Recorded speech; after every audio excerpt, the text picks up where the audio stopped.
Hello, I'm Mark McClellan. I'm the director of the Duke-Margolis Center for Health Policy, and I'd like to welcome you to our two-day workshop on translational science and drug development, surrogate endpoints, biomarkers, and more. As the biological mechanisms of diseases and pharmacologic activities of therapeutics are better and better understood, this evidence and information, this science provides opportunities to improve the efficiency of clinical trials and the development of medical products. One such opportunity includes the identification and use of surrogate endpoints that indicate disease progression or clinical response in clinical trials. But the development and validation of these surrogate endpoints often requires sustained engagement and effort from many stakeholders working together in a pre-competitive space. Surrogate endpoints themselves, though, represent only one way in which translational science can be leveraged to support clinical development of medical products. Understanding the causal pathways of a disease can also support the identification of prognostic and predictive biomarkers. Animal models of disease can provide supporting evidence for candidate therapeutics when the pathophysiology of a disease is well understood, and the animal model recapitulates important aspects of the human disease.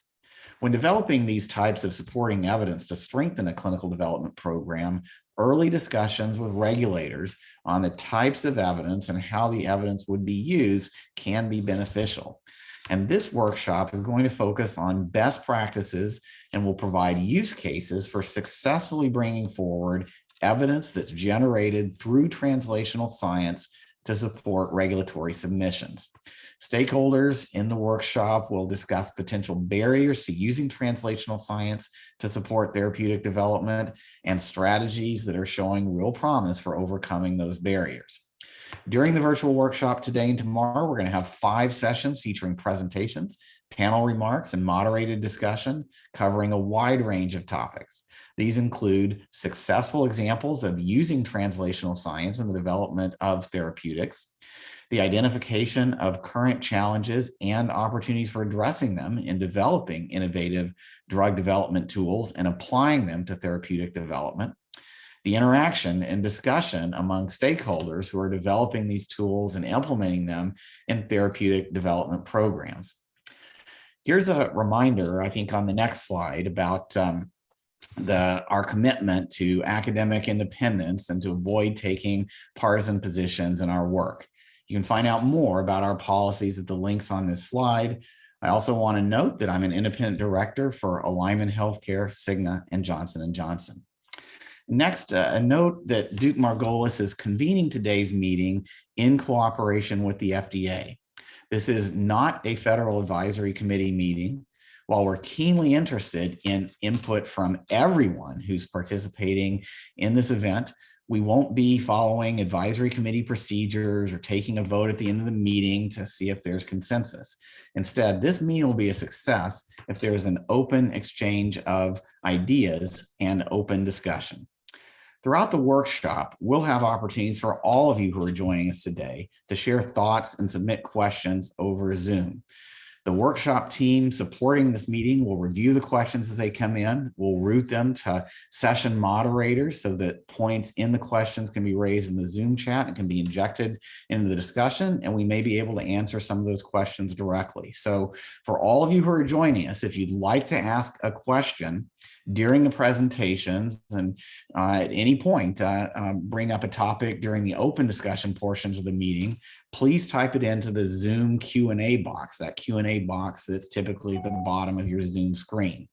Now, please be aware that we have a lot of meeting participants. We may not be able to get to all the questions, but we definitely want to hear from you, and we want to see that extension to the discussion in the sessions themselves. Next, I'd like to add that a recording of the meeting, as well as the slide deck, will be available on the Duke-Margolis event website and YouTube channel after the conclusion of this event. So we're really pleased that you're able to join us today for this, what I'm sure will be a very interesting, productive, and insightful discussion on some of the latest developments in this space. Looking over the agenda, we've got 2 sessions today. First is an overview session featuring high-level ideas on the incorporation of biomarkers and other translational science into clinical development programs. Then session 2 is going to dive more deeply into the biomarker identification and development process. Then tomorrow on day 2, we'll have 3 sessions, beginning with session 3, a discussion of the validation process for surrogate endpoints. Then session 4 will touch on other translational approaches beyond the use of surrogate endpoints. And finally, in session 5, our panelists, and hopefully with input from all of you, will provide reflections on the previous 2 days and discuss the challenges that were raised and some of the promising opportunities for future development. Now, I'd like to get us started. I'm going to turn to Dr. Peter Stein for opening remarks from the FDA. Dr. Stein is the director of the Office of New Drugs and the Center for Drug Evaluation and Research. After his opening remarks, he's going to kick off our first session. Peter? Great, Mark. Thanks very much. And I also want to welcome you to this really important Duke Margolis meeting. Of course, translational science is a core part of effective early drug development, essential in bringing drug candidates from discovery to the clinic, providing evidence of intended target engagement, of proof of pharmacology, and proof of concept, to understanding exposure response that can properly frame preclinical toxicology findings and estimate the appropriate doses in moving to clinical studies. And all of these roles in translational science are also important from a regulatory viewpoint, informing the initial IND filing, justifying entry into humans, helping understand initial dosing and identifying potential safety signals for deeper evaluation. But as the drug development program moves forward, I think too often the efforts on translational science may wane, with a focus, of course, appropriately on the clinical aspects of development. But optimally, I think the efforts to move forward with the clinical trial should go hand in hand with the translational science sort of work stream, if you will, developing the tools that can show that the drug is hitting the pharmacologic target in humans, providing evidence that the drug is activating or blocking the intended pathways, and that may help us understand whether this will ultimately translate to benefit in humans. The work stream can identify biomarkers that can enhance clinical trial efficiency, such as predictive biomarkers that identify patients who may be responsive to the drug. And if the pathway is properly enriched and resourced, it may allow FDA to consider emerging evidence from translational science to support conclusions regarding drug effectiveness, such as providing confirmatory evidence along with a single adequate, well-controlled trial in specific circumstances that might contribute to substantial evidence. And even with a deep understanding of the role of this new biomarker in a causal pathway and where it's shown to be intimately linked to clinical outcomes, this might ultimately provide biomarkers that can be accepted as surrogate endpoints to support accelerated or traditional approval. I do think too often in drug development programs, the clinical development work stream, as it were, moving through the sequence of clinical trials becomes the main or even the exclusive focus, and the developing translational evidence, science evidence, may not be as well resourced or as much of an area of focus. I think we're here to focus on this sort of second work stream, if you will, for drug development. But I should add that really clinical development and translational science efforts really need to go hand in hand in development as development progresses. These are really intertwined efforts, can very much support each other and make drug development more efficient and more successful. So I very much look forward to the sessions over the next 2 days that I think will help us shine a light on how we can continue to push and work on translational science as drug programs move forward into clinical trials in humans. So I welcome you to this meeting, and I'm very much looking forward to some of the further discussion. So with that, I think we will turn to the first session. And unfortunately, Dr. Siegel was unable to attend today, so I have the privilege of moderating and presenting at the first session. So I thought we could have the slides. The first session is enhancing clinical development programs by leveraging translational science throughout the drug development lifecycle. And what I'd like to stick to sort of kick off with is a discussion of the translational medicine aspects. After I speak, we'll be hearing from several other speakers with different perspectives on translational medicine, and I think you'll find that the presentations and then the discussion should be provide an interesting session. So with that, let me start. I'm going to, as I said, kind of represent the regulatory perspective on this. And if you turn to the next slide, just to introduce this and sort of following up on my prior comments, of course, translational science, biomarkers plays a key role throughout the drug development process and in supporting regulatory decision-making. Translational work, development of biomarkers, it may not fulfill its potential role in drug development unless the discovery phase is followed by adequate analytic and clinical validation. So resourcing these areas are critical for us to really understand the value and ultimately accept whether a biomarker can play an important role in drug development.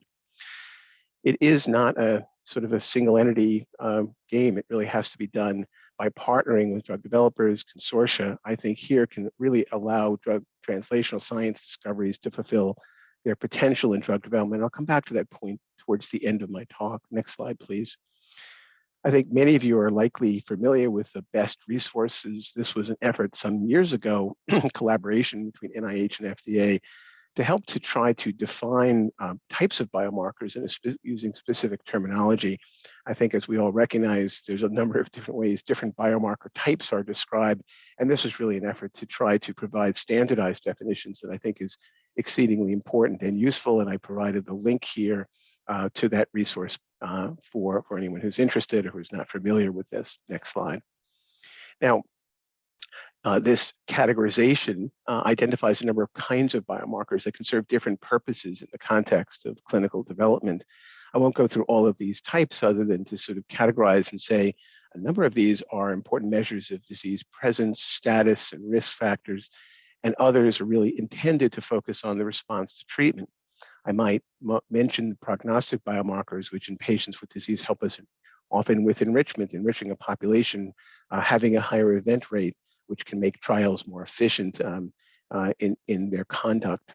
Predictive biomarkers are also important, those biomarkers that might indicate which patients with a disease are more likely to respond to a particular drug.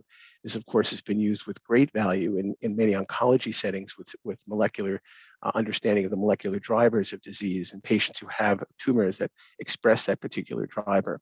Of course, pharmacodynamic and response biomarkers that can include surrogate endpoints are of great interest. The ability to find a biomarker that can be a surrogate endpoint upon which one can make reliable regulatory decisions is, of course, key in our thinking. And of course, other types of biomarkers, safety biomarkers, can enhance the safety of patients participating in a clinical trial. Next slide. I did want to just sort of touch on different roles that biomarkers play throughout the life cycle of a drug. And this certainly isn't in any way intended to be an exhaustive list, but certainly early on, demonstrating that the drug is hitting the target, helping to understand the exposure response and appropriate dose selection, supporting the doses that are proposed as they're moving forward, helping to assure that there is adequate proof of concept using pharmacodynamic endpoints, enhancing safety evaluation to support progression, identifying the right study population so that both safety and efficacy and the benefit-risk balance as we move forward is appropriate, enriching studies using a range of different approaches that I've mentioned, prognostic or predictive biomarkers.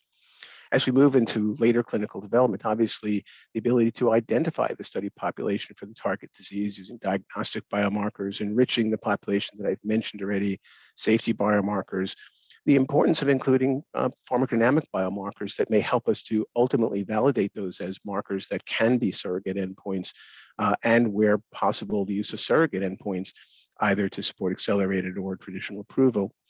And then, of course, in regulatory decision-making, helping us define the indicated population where the benefit outweighs the risks for the prescribing information for labeling, using these as surrogate endpoints to support accelerated traditional approval, providing confirmatory evidence in concert with a single adequate well-controlled trial in the right situations that can support substantial evidence of effectiveness, providing supporting evidence to increase the probability that the drug has a purported effect, and in fact, a unique role in biosimilar development where pharmacodynamic endpoints can be used to support that the biosimilar is indeed similar to the meets the CYP biosimilarity criteria that is necessary. Next slide. I wanted to just turn to speaking about confirmatory evidence for a moment. I'm not going to read the entire statute that discusses substantial evidence of effectiveness, but this was modified in 1997 that brought in the concept of confirmatory evidence, which was that we could improve a drug based upon one adequate, well-controlled trial and confirmatory evidence where appropriate. And confirmatory evidence, which I'll speak to more in a moment, particularly in settings of significant unmet need in rare diseases, particularly where feasibility of conducting more than a single trial is limited. It provides a tool to FDA in those appropriate circumstances. Next slide. A range of types of confirmatory evidence have been used. Won't go through all of these other than to say very commonly it can be results from a related indication. But so too can it be mechanistic or pharmacodynamic information. So compelling mechanistic information from earlier clinical or non-clinical studies can be used. This, of course, has to have a well-established relationship to the clinical endpoint, and or if we're actually reaching back to use an animal model, it needs to be clearly well-established and translatable. But this does offer us the opportunity of using this kind of translational information in support of regulatory decisions, including approval decisions. Next slide.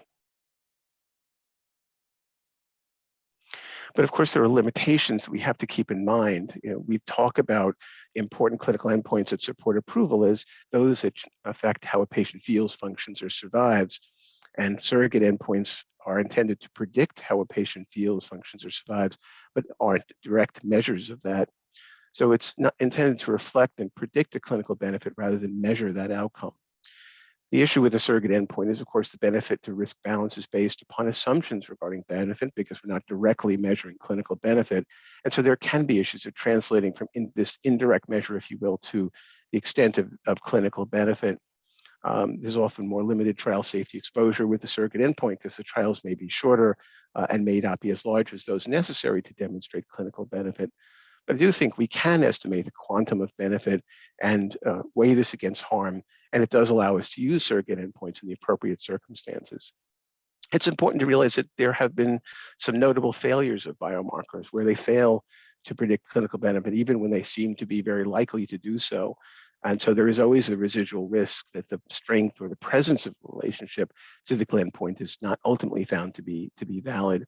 And certainly we have the recognition that this is the case for what we call reasonably likely biomarker or surrogates that support accelerated approval.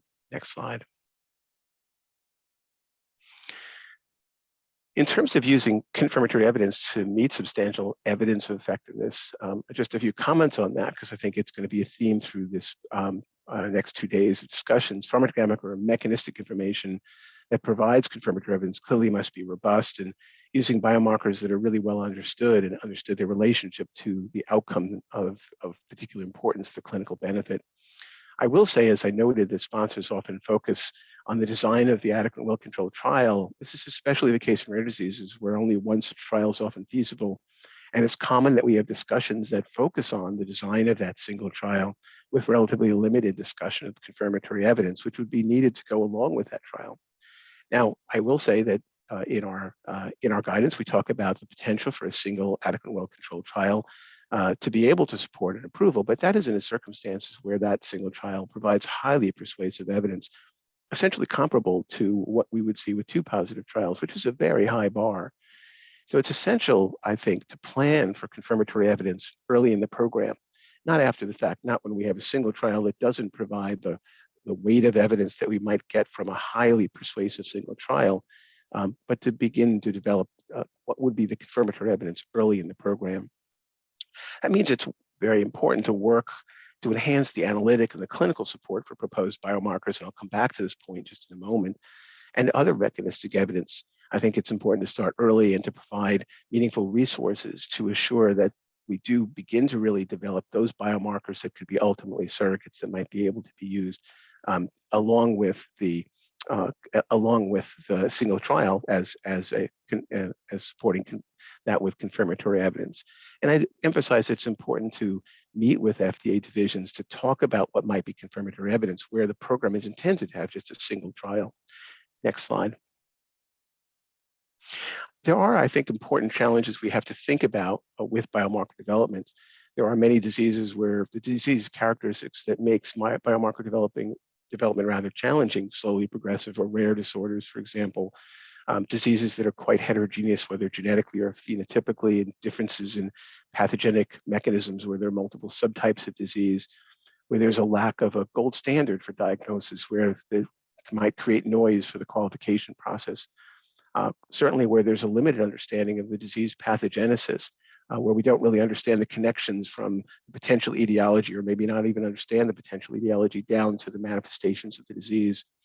And it's important to recognize that biomarker development is a long and resource-intensive process. It really has to start early with biomarker discovery through animal and translational models, incorporating what we understand from epidemiologic or clinical data, analytic validation that tells us that this can be adequately measured and is reproducible, and then, if possible, evidence that the outcome is in fact predicted by the biomarker, by changes in the biomarker. Next slide. And of course, there's many stakeholders in the mix. There's many development program related issues. Often there's not a strong infrastructure to align various interests. So there is a challenge here, which I think the next several days of discussions will address. Next slide. Just to say, as I mentioned before, we have to think both of analytic validation as well as clinical validation. Analytically, can we demonstrate that the biomarker can be measured accurately and reproducibly? And clinically, can we understand what that biomarker predicts, what it's measuring, what it means? Next slide. I do want to say that there's a number of ways one can get into the biomarker and get acceptance of the biomarker, most commonly through the IND process, the drug approval process, working directly with one of the divisions within the Office of New Drugs. There are biomarkers that are long-standing that we can come to accept through community consensus, but also we have the biomarker qualification program where we can directly work with consortia and sponsors interested in bringing a biomarker along. Next slide. This is a process that goes through a number of steps that came out of the 21st Century Cures legislation. It starts with a letter of intent to indicate what the intended context of use is in drug development, a detailed qualification plan that tells us how this biomarker will be validated and developed, to the full qualification package that includes the validation, both analytic and clinical, and finally the qualification determination. But once through this process, that biomarker then can be used in its context of use as proposed for that purpose, and can be accepted across divisions for that use. Next slide. I do want to just end by talking about the importance of partnerships, and one other point I'd like to make. As I've tried to emphasize, qualification of biomarkers is a resource-intensive process. Academic groups may not have the funds or data to qualify biomarkers for regulatory decision-making. So the challenge is really prioritizing biomarker needs, focusing resources, and integrating efforts across stakeholders. There are a number of public-private partnerships that have been working through this. FNH, the Critical Path Institute, for example, and other consortia that have industry members and academics that have been tempted to put together their resources, which is so important in being able to move biomarker through to acceptance. And these kinds of partnerships, I would really say, are essential in many instances to really make progress and to be successful. Next slide. Now, I don't want to end without sort of giving a shout out to a new program that we've announced, which is called the ARC program, Accelerating Rare Disease or a program.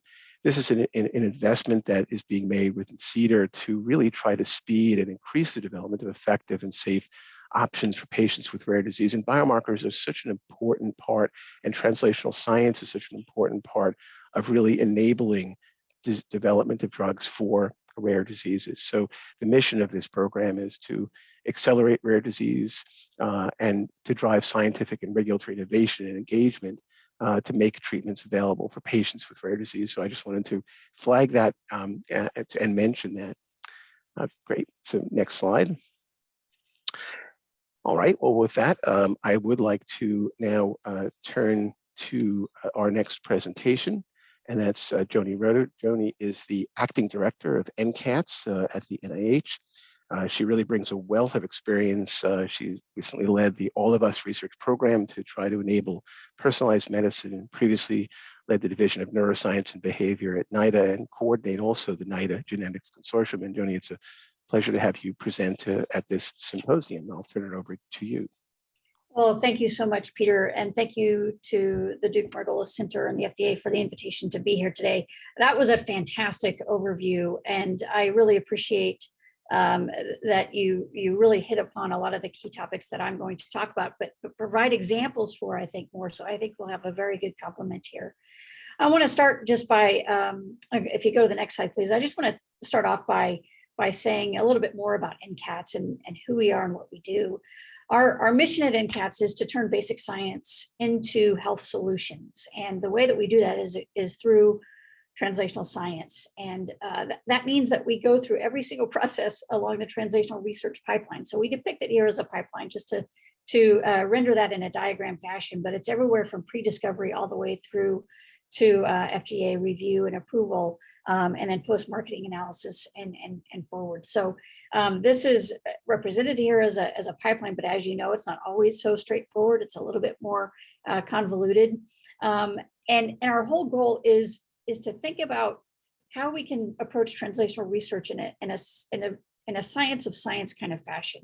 And so in a sense, we do, most of the projects that we do are translational research projects. That is, we're moving a project from one piece of this pipeline, for example, in preclinical development, all the way through to clinical development. And for example, phase 1 is shown here. And so if you look at preclinical to phase 1, and moving into phase 1 clinical development requires us to pass the hurdle of an IND enabling studies that are often done in this preclinical development phase. And often these are fraught with a variety of barriers. They can be scientific barriers, they can be operational barriers, or financial and administrative barriers along the way. And the way that NCATS approaches translational science is the idea that if 4 arrows go into this pipeline, we want to make sure that 4 arrows come out. But for the most part, there are these barriers in the way. And so there are these crimps in the biomedical pipeline in this ecosystem that we want to start to tackle. So if you go to the next slide, that's the whole idea of translational science, is to start to figure out how we can make sure that we're tackling those barriers to make sure that 4 arrows go all the way through that pipeline in a more revolutionary way. And so at every stage across this life cycle of the translational pipeline, and this relates to biomarker development, we want to make sure that we're tackling these types of barriers as we go forward. So that's the strategy that we use. And I think for the most part, as Dr. Stein talked about in a very nice fashion, the idea between the analytical validation of biomarkers and the clinical validation of biomarkers, I'm going to talk a little bit more about the analytical side of the house in terms of this preclinical development, but then I'll touch upon the clinical side as well. So next slide, please. So overall, translational science is really this field of investigation focused on understanding the scientific and operational principles underlying each step of that translational process. So it forces us to understand those common challenges and those roadblocks, and then determining how we can remove them by employing solutions and principles that can be applicable to a variety of diseases. So we're very much disease agnostic, focusing on a variety of aspects across all diseases, trying to find what's common across them so that we can use that information to help us address or take a more than one disease at a time strategy. So despite the vast research and development efforts to date, there remains big challenges, though, in this preclinical and clinical drug development space, largely due to the safety issues, especially in heart and liver toxicity, as well as in efficacy and our ability to evaluate the benefit of a therapeutic compared to the risk of severe disease. So NCATS is very much focused on the idea of de-risking strategies as a way to hone the safety and efficacy testing approaches. And so for the most part, I'll talk about the use of human cell-based physiological models as a way of showing how we try to address this predictive ability of models in the systems that we use to better assess biomarkers in the pathway and a variety of endpoints that we're trying to study as well related to these diseases. And they are starting to show a lot more promise for evaluating biomarkers, and certainly showing a little bit more in their context of use of how these biomarkers can be used in more of the regulatory processes. So that's what I'll focus on here today. Next slide, please. So I'm going to start off by talking about some preclinical work in this human physiologically relevant models. Next slide, please. And again, the problem here is that the percentage of drugs entering clinical trials results in an approved medicine in less than 12% of the cases. That is 88% of the time, the medications that we're trying to make don't make it. And most of them fail due to lack of efficacy and lack of toxicity effects that are seen in humans. Now, in addition to these barriers, it takes us about an average of 15 years to develop these drugs at a cost of $2.6 billion. So there's a high cost, high time issue here that we're also trying to address. And the idea of making things a bit more predictive perhaps can start to tackle the time it takes as well as the cost that it takes to be able to develop medications better within the pipeline. So our current tools used for drug development involve largely 2D cell culture systems and animal models that don't always predict the responses in humans. And so this one size fits all approach is something that we think can be addressed in some way through this translational science fashion. So if you go to the next slide, this is just a depiction of then those 2D cell culture models and the mouse models that are used primarily to help us understand what might be working in humans. I'll give you some examples of why this has been problematic in the past. But going forward, next slide, please. What we're trying to do is identify ways in which we can develop new technologies and better predictive tools to access this translational pipeline in a way that we can transverse the pipeline better, faster, more effectively and efficiently. Now, the issue is that once you start creating human cell-based models into spheroids or organoids or 3D printed models or even organs or tissues on a chip, that physiological complexity starts to increase, but our ability to do high throughput screening decreases. And so that's, I think, one of the next challenges that this area will face as we move forward. But if you go to the next slide, I'll give you a sense of how some of these models are being developed. So with the advent of induced pluripotent stem cells, we have essentially a vast array of abilities to de-differentiate these iPS cells into a variety of different types of cells that can then be printed onto different types of model development. So 3D printed skin tissue there shown below is a program that we've been doing here at NCATS, and we can create 3D printed normal skin, and we can create 3D printed pathophysiologically problematic skin, things like atopic dermatosis and other types of cancers that we can evaluate with these types of models. And then we can also employ these types of systems for doing tissues on a chip. And I'm showing a lung here at the upper middle section, just to also show that the importance of using these physiologically relevant models also can take advantage of the fact that we can manipulate the models themselves. So in tissues on a chip, we can use particular materials that will allow expansion and a contraction then of the materials that these cells are on. And so on a lung, for example, you can look at the shear forces that are created by a vacuum and then understand how that might impact a particular drug response, for example, if we're looking at that.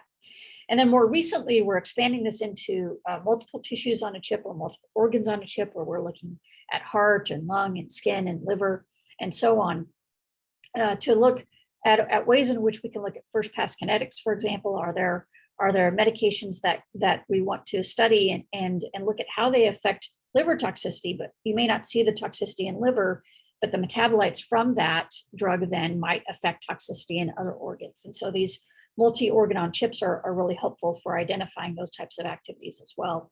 And then I'll talk a little bit more as well about the next step of the program for tissues on a chip or organs on a chip, is thinking about clinical trials on a chip or you on a chip, if you will. And the promise, I think, here is really thinking about how to identify and test biomarkers in a way that's still in vitro, but is really mimicking much more predictably what might happen in vivo in the human model system. And so it's a way of really understanding and testing these validation of the analytic validation of these biomarkers. It can also be a way to reduce trial risk for participants or hone patient selection, for example, if there are ways in which we can identify particular genetic risks to patients that might might prevent a medication from moving forward based on that genetic risk, but it's only in a portion of the population. So if we can identify those, then we can stratify those patients accordingly and be able to do clinical trials in that way and hopefully make these a little bit more successful. So we can explain a variety of treatment responses in this fashion as well. Next slide, please. So in terms of these types of different applications along the translational science spectrum and the life cycle of biomarker development in this case, certainly we can use these tissue chips to think about validation of biomarkers, providing insights where sample models fail to get at that lead identification and lead optimization approaches, and to improve in vivo studies and to design analyses that might reduce the number of in vivo studies or might reduce the number of animal models that are being used. And then we can follow those up in more human-based findings. So, in this way, if you go to the next slide, please, what we have identified is that there is, in 2019, R&D spending in this space was about 182 billion globally, and it's predicted to increase to 213 billion. If you go to the next slide, there is a recent survey that says that tissue chips might save between 10% and 26% of this development. So this is why we're very much interested in pushing this idea forward. Next slide, please. So tissue chips can address a variety of translational gaps in safety. And certainly our tissue chip program initially started to really evaluate this kind of approach, having relevant models for these different types of end organs that we're very interested in, and assessing toxicity in spaces where there aren't really good relevant models that are available. As Dr. Stein mentioned earlier, rare diseases are a key example of this. So if you go to the next slide, please. And this is just one thing that I wanted to give you an example of how this is showing efficacy in terms of human-based systems as opposed to animal models. And so if you look at this slide, there is phenyluridine was tested in rat and human quadruple cell liver chips, and an antiviral, so FIAU is an antiviral nucleoside analog. It was discontinued in phase 2 clinical trials due to liver failure and resulting in deaths of about 33% of the patients. And this was caused by microvascular steatosis. And so if you look across the board here in different administrations of FIAU in the rat, there was no toxicity being shown in the rat model. But if you look at the human-based cell tissue culture model, you can see that the liver injury evaluated by these yellow stains of lipid droplets is certainly being an indication of that liver damage. And so cell models are a very important feature of this kind of an approach. And so if you just click forward, please, two slides. This was also followed up in looking at drug-induced liver injury of a variety of compounds that have known hepatotoxicity. And they found that, of course, these liver chips, human-based liver cells on a chip, were much more efficient, 87% sensitivity, 100% specificity in predicting drug toxicity, outperforming even the spheroid-based approaches, which only showed about a 47% toxicity. So model development is incredibly important. Next slide, please. So the next phase of this is looking at disease modeling and efficacy testing, and so safety first, efficacy next, and looking at these translational needs, again, of recapitulating the in vivo functions in response to both normal and disease states. And this will help us, understanding and gaining confidence in these kinds of results will help us move from this organ on a chip platform to then using them to help inform clinical trials. Next slide, please. These have also been used in responding to national health emergencies in terms of the opioid crisis, where we've created blood-brain barriers on a chip, circuitry on a chip to help us understand pain and addiction and overdose disorders, and more recently also in the COVID-19 pandemic. Next slide, please. And here it's just a case in point. You can go to the next slide. There was an effective and FDA-approved drug on SARS-CoV-2 viral entry in HUH7 cells versus the human airway on a chip. On the left-hand side are the cell-based approaches, and on the right-hand side are the tissue chip-based approaches. And they actually showed very different findings. And so the efficacy of the same drugs looking at human-based chips is very important, and not just relying on those 2D cell cultural systems. Next slide, please. These are already being used in pharma-based activities, and this is just a slide to indicate the use in a variety of the life cycle of biomarker development for these types of tissue chips. Next slide, please. And then I wanted to just briefly end on some of the clinical implications of some of this work. Next slide. So our next foray into using these types of models is to really think about how to move them into clinical trial design and implementation of precision medicine. And so our goal now is to establish ways in which we can use these chips, and if you go to the next slide, to help us establish recruitment criteria, patient stratification, and then develop these clinically relevant biomarkers in an analytic way prior to moving into human-based clinical trials. Next slide, please. So more recently, this has been used in rare disease drug development. Excuse me. And so we've created a 3D bioengineered model that mimics the biology of 2 rare neuromuscular diseases. And in both disorders, the brain's messaging to muscle are disrupted by the body's immune system. And so the model consists of motor neurons shown on the bottom 2 slides, and then those transmit messages from the brain to muscles, and then Schwann cells on the upper panel, which help the signals move more quickly.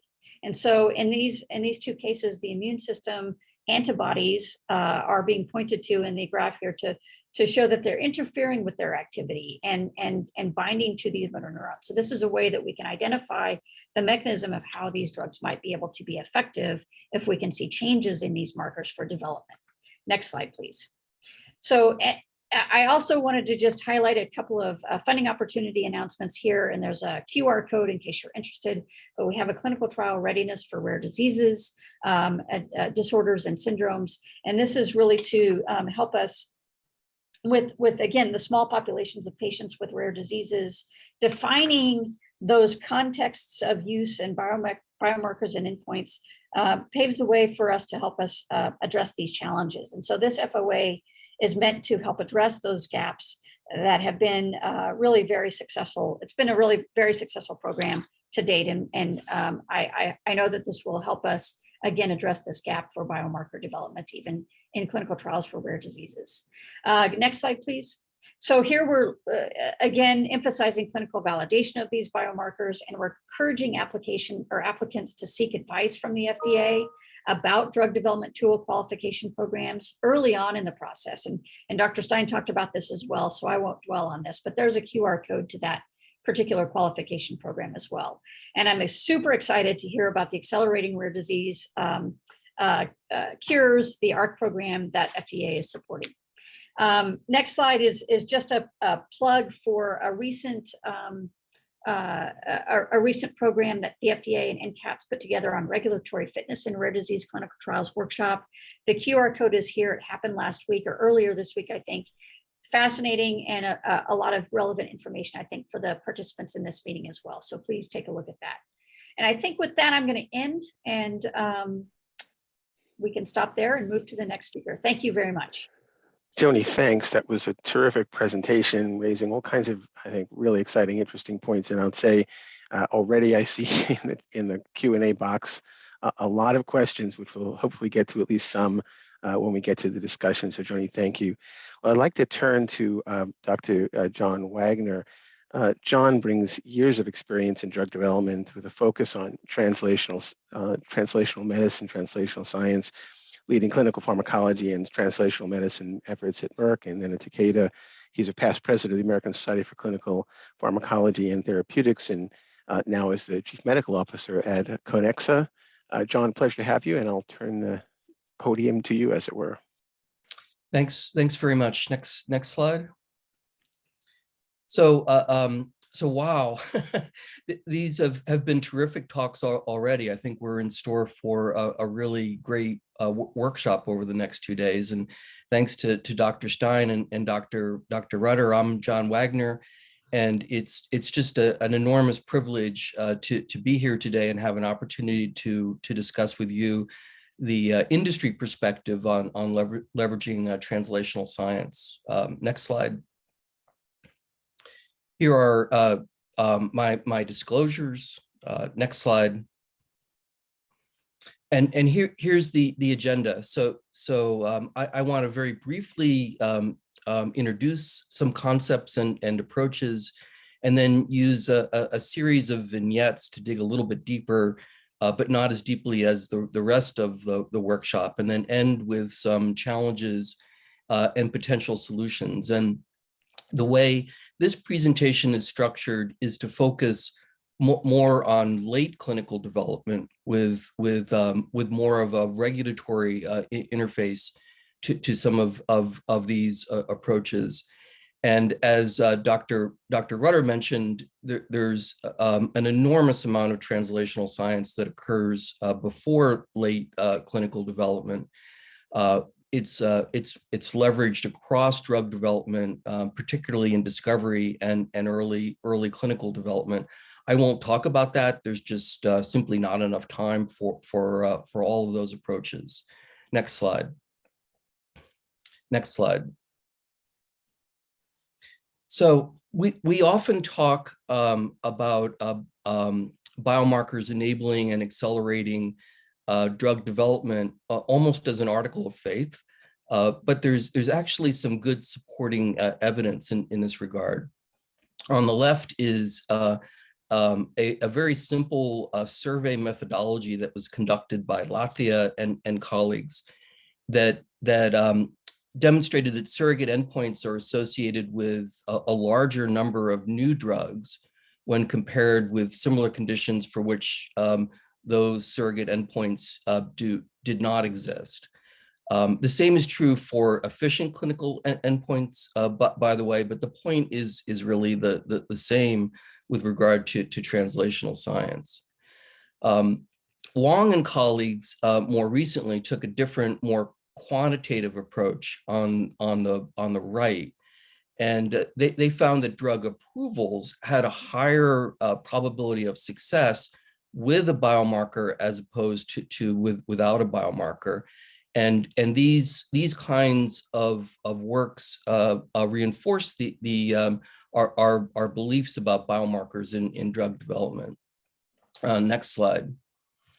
It's also important to realize that flawless execution is just as important as a translational strategy itself.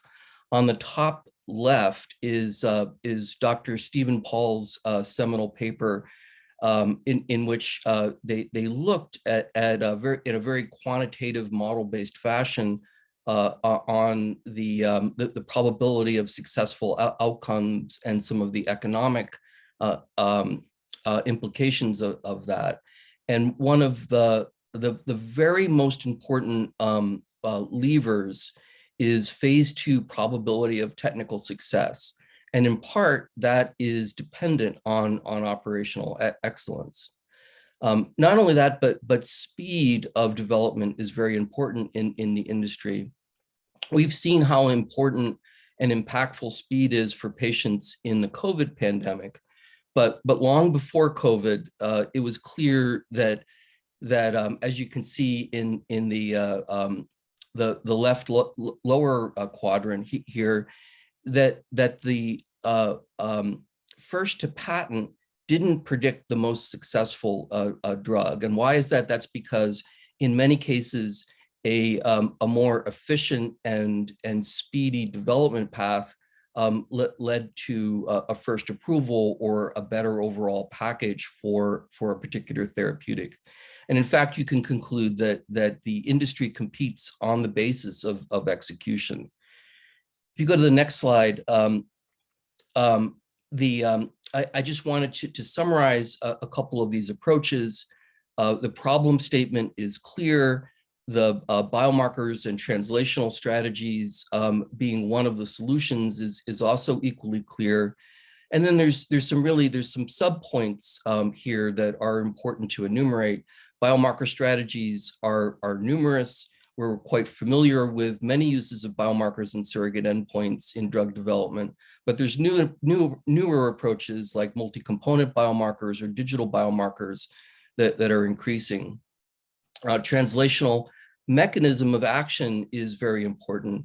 As Dr. Stein mentioned for confirmatory evidence, but also for label support or decision-making during development. And the same is true for translational clinical models, though not to my knowledge for confirmatory evidence thus far, but the possibility exists. And all the while, operational excellence is quite important to pay attention to. So if you hit to the next slide, I just want to give you a taste of some of the challenges.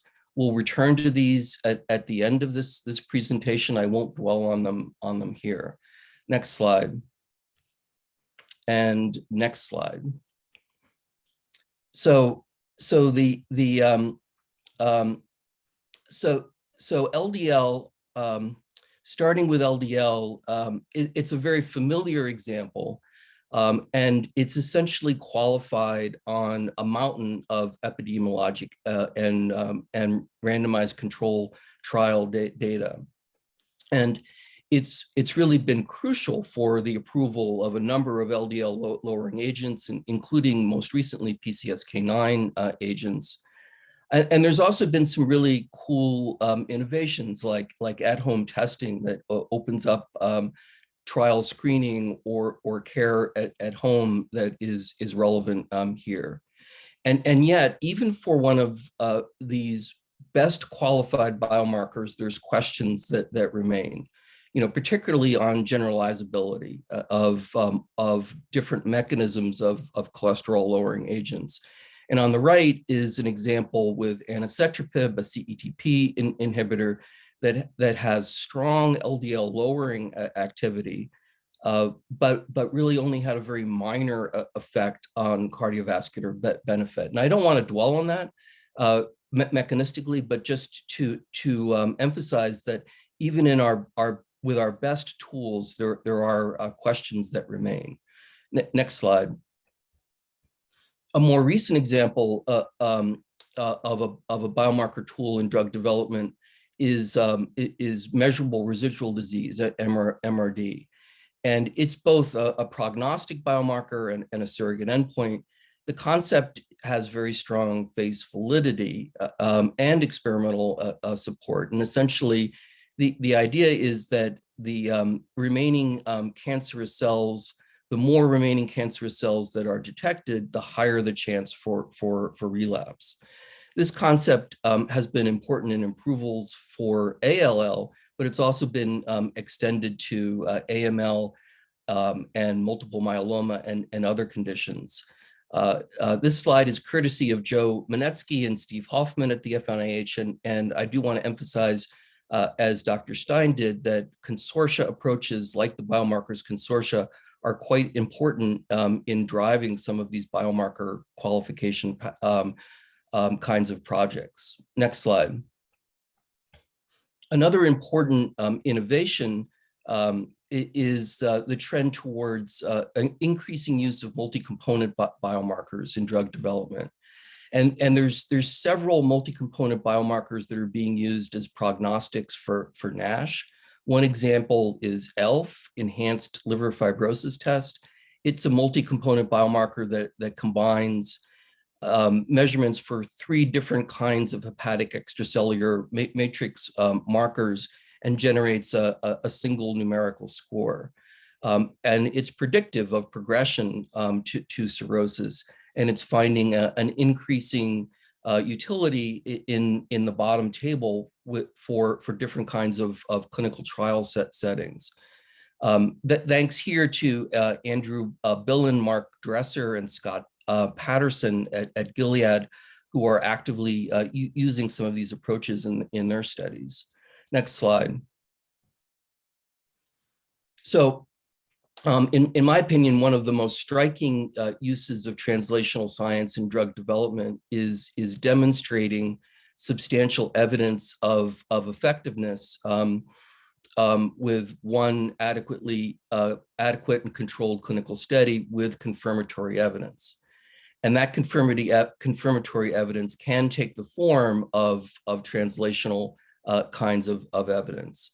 For example, in this slide, Fabry disease is caused by mutations in the GLA gene, and the accelerated approval of migalastat was accomplished with a surrogate endpoint, reduction of GL3 inclusions in renal capillary biopsies, along with a laboratory mechanism of action evidence, including a minimal GLA gene variants.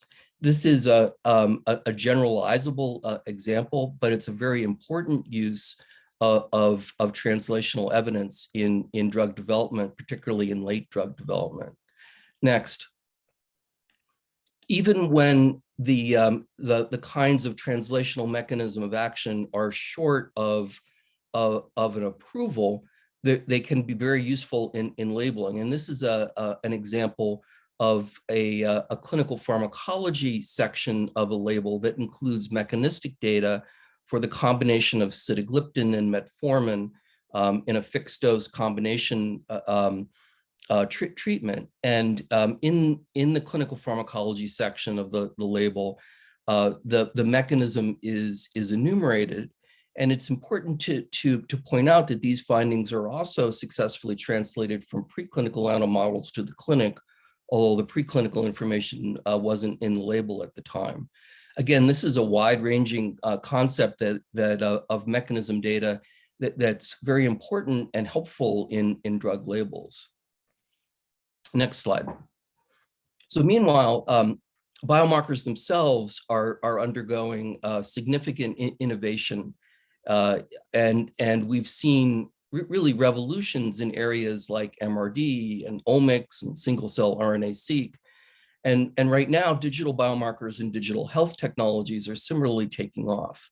One of the use cases is functional status, and conventional performance status in oncology is not a great reflection of digitally measured activity. And a simple measure like actigraphy can actually be better associated with progression-free survival in certain examples in oncology. Digital biomarkers are bringing new opportunities, but they're also bringing new questions to the table. I won't dwell on them right now, but there's many questions on, for example, the combining characteristics of biomarkers and electronic clinical outcome assessments. The FDA has been making progress there, but there's still questions about how those can be integrated. Next slide. I'd like to mention the role of translational clinical models in drug development. And these models are pharmacologic or other kinds of perturbations that are designed to provoke some kind of measurable clinical state. In drug development, they're most commonly used in earlier clinical development, but you can imagine that they have the potential to act as confirmatory evidence in certain situations for approvals. In this slide, both simulated driving on the top left and actual on the road driving on the bottom left are used for different purposes in drug development. In the center plot, a simulated driving experiment was used as one of the outcomes to make a go, no-go decision for a Merck drug, MK-7288. And then also on the road driving was used for the labeling for suvorexant to demonstrate, to suggest safe residual effect levels of residual effects following a night when suvorexant was administered. Next slide, please. I would be remiss if I didn't mention the plethora of other innovative approaches, at least in passing. And one of those approaches is reverse translation, which is gaining more and more credence. Normally, we think of translation as bench to bedside, but there's many instances of reverse translation going from the patient to other activities in the drug development cycle. And in fact, the discovery of PCSK9 as a drug target is really the direct result of making patient-level observations and following that up with genetics. I won't detail this list further, but suffice to say that there's many innovative approaches that are driving drug development that I simply don't have time to delve into here. So next slide, please. And the next slide. So I do want to offer up a couple of challenges here for incorporating translational science in industry. First, I think it's easily recognizable that validation and qualification are hard. They're tough. They're tough to do. And sometimes patients think of us as not playing well together in the sandbox. There's clearly a work that we can do pre-competitively, sharing risks and avoiding silos that sometimes arise during the process of validation and qualification. In addition, and I didn't dwell on this here, but there's many ambiguities about biomarker usage. And in fact, you could say that it's almost a tower of biomarker babble in some cases. The FDA NIH BEST glossary that Dr. Stein mentioned is great, and it's also fantastic that it's an evolving living document, which can be informed by public workshops and other ways of advancing some of the definitional discussions. One of those is multi-component biomarkers, and they present unique challenges, a series of new challenges. And there was a wonderful workshop a couple months ago that delved into some of those, which was also hosted by the FDA, and you can tune into online still. And then also a unique challenge in biomarkers is that they often present as the next shiny object, and a new biomarker sometimes is prioritized over following up on biomarker development in some instances. And that's an area where multi-stakeholder collaborations and real life examples, I think can really help us. The last two challenges are really more for the industry.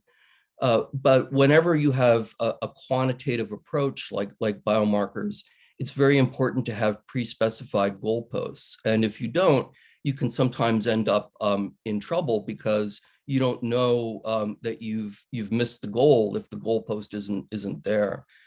And finally, to emphasize, the executional excellence is always important, and operational challenges can really mess all of our plans up.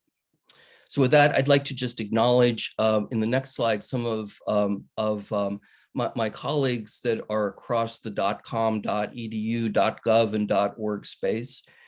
In particular, the list of folks there on the right are enormously important, and I thank them all for all of their help. And I'll pass it back to you, Dr. Stein. Thank you. John, thanks. And thanks, really an outstanding presentation. And I think you've raised a lot of questions that are going to, I think, feed right into the discussion section, I'm sure, for our session, as well as discussion points for a number of other sections. Well, with that, let me turn to our final presenter for this session, Dr. Peter Marks. Peter is the director of the FDA Center for Biologics Research and Development.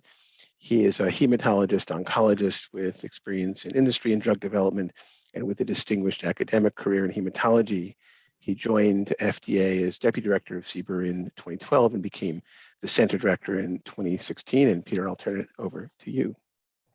Okay, thank you very much. And it'd be great if someone can advance my slides, or I can share my slides, whichever would work. There we go, beautiful. So I'll talk about efficacy outcomes in rare disease gene therapy clinical development. It may be a little different than the talks we've just heard, but this is an area which is near and dear because there are some special challenges here because the concept of a randomized controlled clinical trial, or more so even two randomized controlled clinical trials in diseases where there are probably 20 patients worldwide does border on absurd to even speak about. So if I have the next slide, please. Just to kind of set where we are, though, we are ultimately trying to have things meet our regulatory standards, which means for biologics application, biologics license application, we have to note that the product's safe, pure, and potent, basically that it's manufactured well, and that it's not going to harm people, or if it has harms, those harms are mitigated by the benefits that it brings. And we generally consider evidence from adequate and well-controlled trials using our substantial evidence of effectiveness, and just as we would for any drug product. The next slide. There are various types of BLA approvals. We have just as for drugs, we have a traditional or full approval. We have accelerated approval based on surrogate endpoints or intermediate clinical endpoints reasonably likely to predict a drug's clinical benefit or biologics clinical benefit. And then we have this other thing that I just for completeness sake will mention, but it's not really all that relevant in the case of rare diseases, which is we can approve things based on our animal rule when we have a validated animal model for certain specific instances. And for the next slide. So what do we have? I mean, we have to use the tools that we have, and we have direct endpoints for traditional approval, which basically boil down to how patients feel, function, or survive. And we have surrogate endpoints, which include well-validated surrogates, which would include ones where the agency accepts those as endpoints in themselves, or those that are individually made for potentially a given drug program, which could be used for accelerated approval based on biomarkers or intermediate clinical endpoints as well. The key thing here is that you're always then looking to mark these biomarkers or link these biomarkers or intermediate clinical endpoints back to something that will affect something on how patients feel, function, or survive. Occasionally, I've heard people recently talking about changing biomarkers for biomarkers' sake, kind of an interesting place to go, because we've seen all too often how things can change biomarkers without changing disease endpoints, even when that linkage was already mentioned. Sometimes it seems so intellectually appealing that a biomarker should match a traditional endpoint on how patients feel, function, survive, but it just doesn't. So things we have to deal with is trying to make that linkage, and a little bit of what I'll talk about now is how we can try to make that linkage, although it may not always be perfect. Even the next slide. So the products that we're really interested in here, you've heard of N of ones, but we'll talk about N of few, where we're talking about products that might be used in dozens of patients perhaps, but not certainly not thousands and thousands.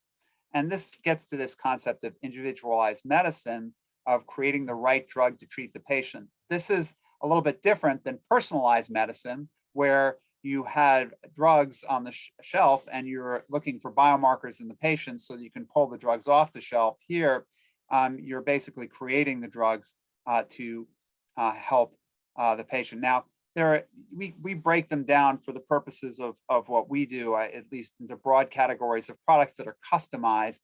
And those are products that all treat a given disease or condition, but are somehow personalized. Those could be, for instance, autologous chimeric antigen receptor T cells, or cancer vaccines that are made from somebody's tumor. On the other hand, there are products that are created, such as gene therapy products created to address a given specific disease in a small population of patients.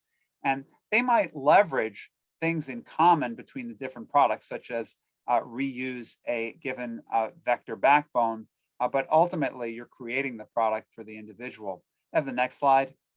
The challenge you have here is how do you have clinical endpoints that actually work?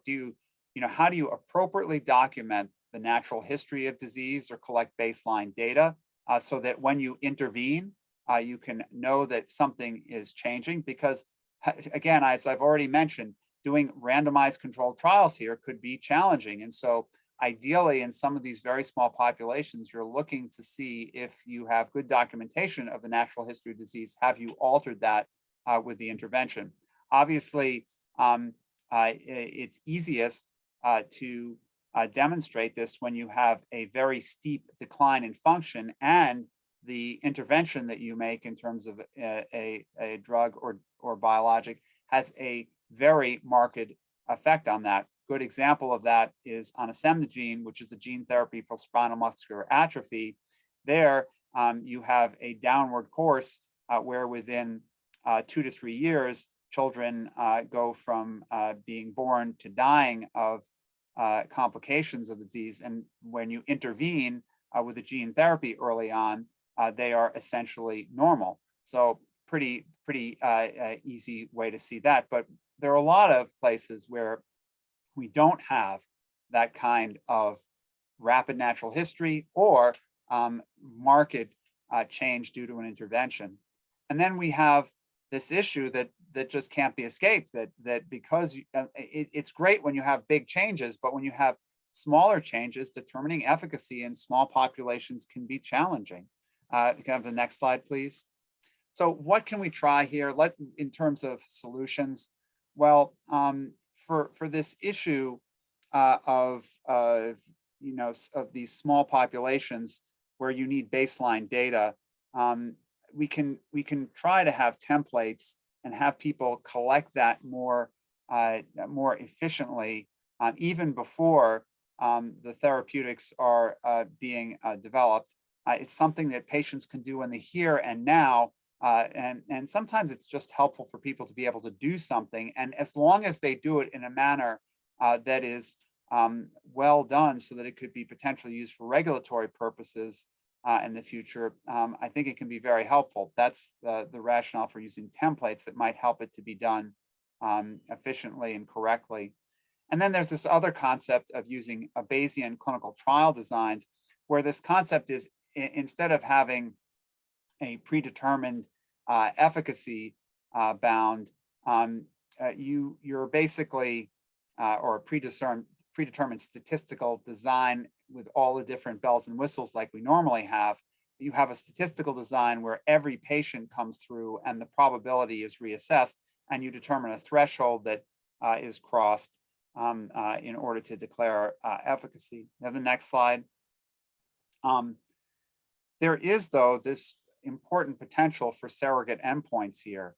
And the idea here is, for some of these rare diseases, one can come up with animal models of disease, and one can then look at biomarkers that may correlate with the outcomes in that animal model of disease. And if you can correlate the defects with measurable levels of gene expression, that would be protein expression or activity or an equivalent.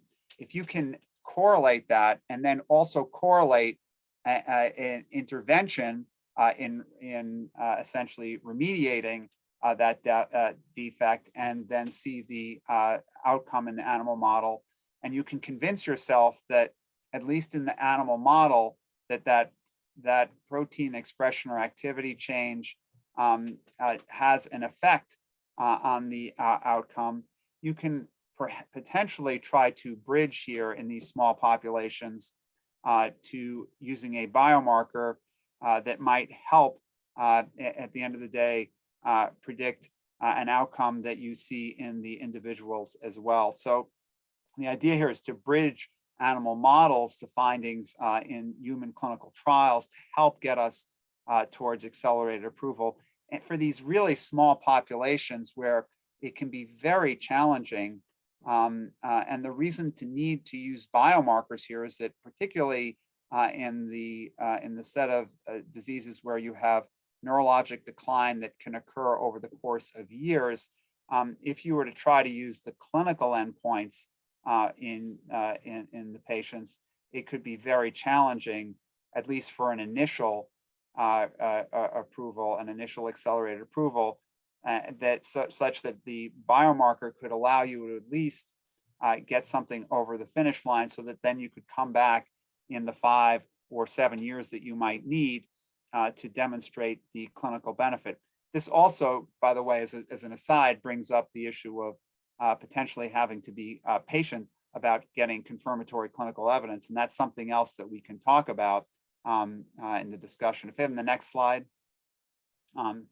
We have this ability with regenerative medicine advanced therapy designation, which came out of 21st Century Cures, to, in this cell and gene therapy space, be able to follow patients for longer periods of time as a way of fulfilling post-approval commitments. So you could potentially administer a gene therapy, look at even a clinical endpoint at a given time, and then come back and look at it again at a later time, or you can expand data sets. So this is something that we will hopefully see used more of as we go forward, exploring gene therapies for these rare diseases. Next slide.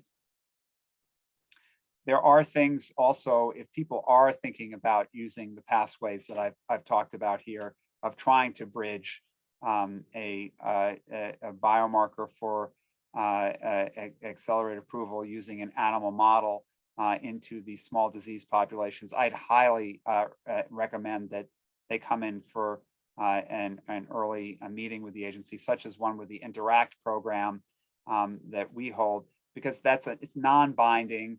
It's a way of discussing about that specific product, how you might go about things, and you can take our advice, leave our advice. There's nothing binding about it. So that would be a good way to discuss how to move forward. To the next slide. So I'll just summarize by saying that, at least for us in the area of gene and cell therapy for small populations, we're very committed to trying to move this forward. And it will require a fair amount of individualized product development and our assistance in doing so. We very much want to collaborate on how we can come to the necessary novel endpoints and use these innovative clinical trial designs. So I'll stop there. Thanks. Peter, thank you. That was really very helpful. And just to comment, I think we've heard really quite an interesting range of perspectives over the last 45 minutes or so. And so I think we'll turn to the discussion, and I'll say we have already quite a few questions in the Q&A box, and I'll try to incorporate some of them as we proceed through the discussion. Maybe I'll even start with a couple that came up very early. There was a question about whether the Center for Biologic Evaluation Research is involved in ARC, and I think what I would say there is that there has been a really terrific collaboration between CDER and CBER working in a range of different areas, but certainly on rare diseases, there has been really very, very close collaboration and work. Obviously, there's many diseases that we have both biologic gene therapy approaches as well as drug approaches, and really collaborate very, very closely. So I can say that all of the work that we do where it's appropriate, we work very closely with our CBER colleagues. And Peter, I don't know if there's any additional comments you want to make about that. No, I think that's that, and this is a space where evermore I think we would want to try to align as closely as we possibly can here, because I think there really shouldn't be any daylight between the two centers and how we move forward. Yep, absolutely. Thank you. Well, so I'm going to go to the discussion points and perhaps modify them just a little bit based upon some of the discussion we've had. But John, I'm actually going to start with you, because I think in your experience working in industry as well as now your work that you're doing, you face the question of sort of how do we put biomarkers into programs? The challenge early on, it may be fairly straightforward, but as we look at programs, there's often sort of a focus on keeping it simple, not making the clinical trials overly complicated, not making patients collect extra, go through extra procedures or extra blood collections and the like. And so there's a bit of a tension here in enabling biomarker programs means we have to do more in the early programs, and yet we often want to try to keep it relatively simple. How do you look at that? What are the key decision points and what challenges do you see trying to get biomarkers put into development programs? Because ultimately to get any sort of validation, we have to get experience in the clinical studies. How do you look at that tension? Right.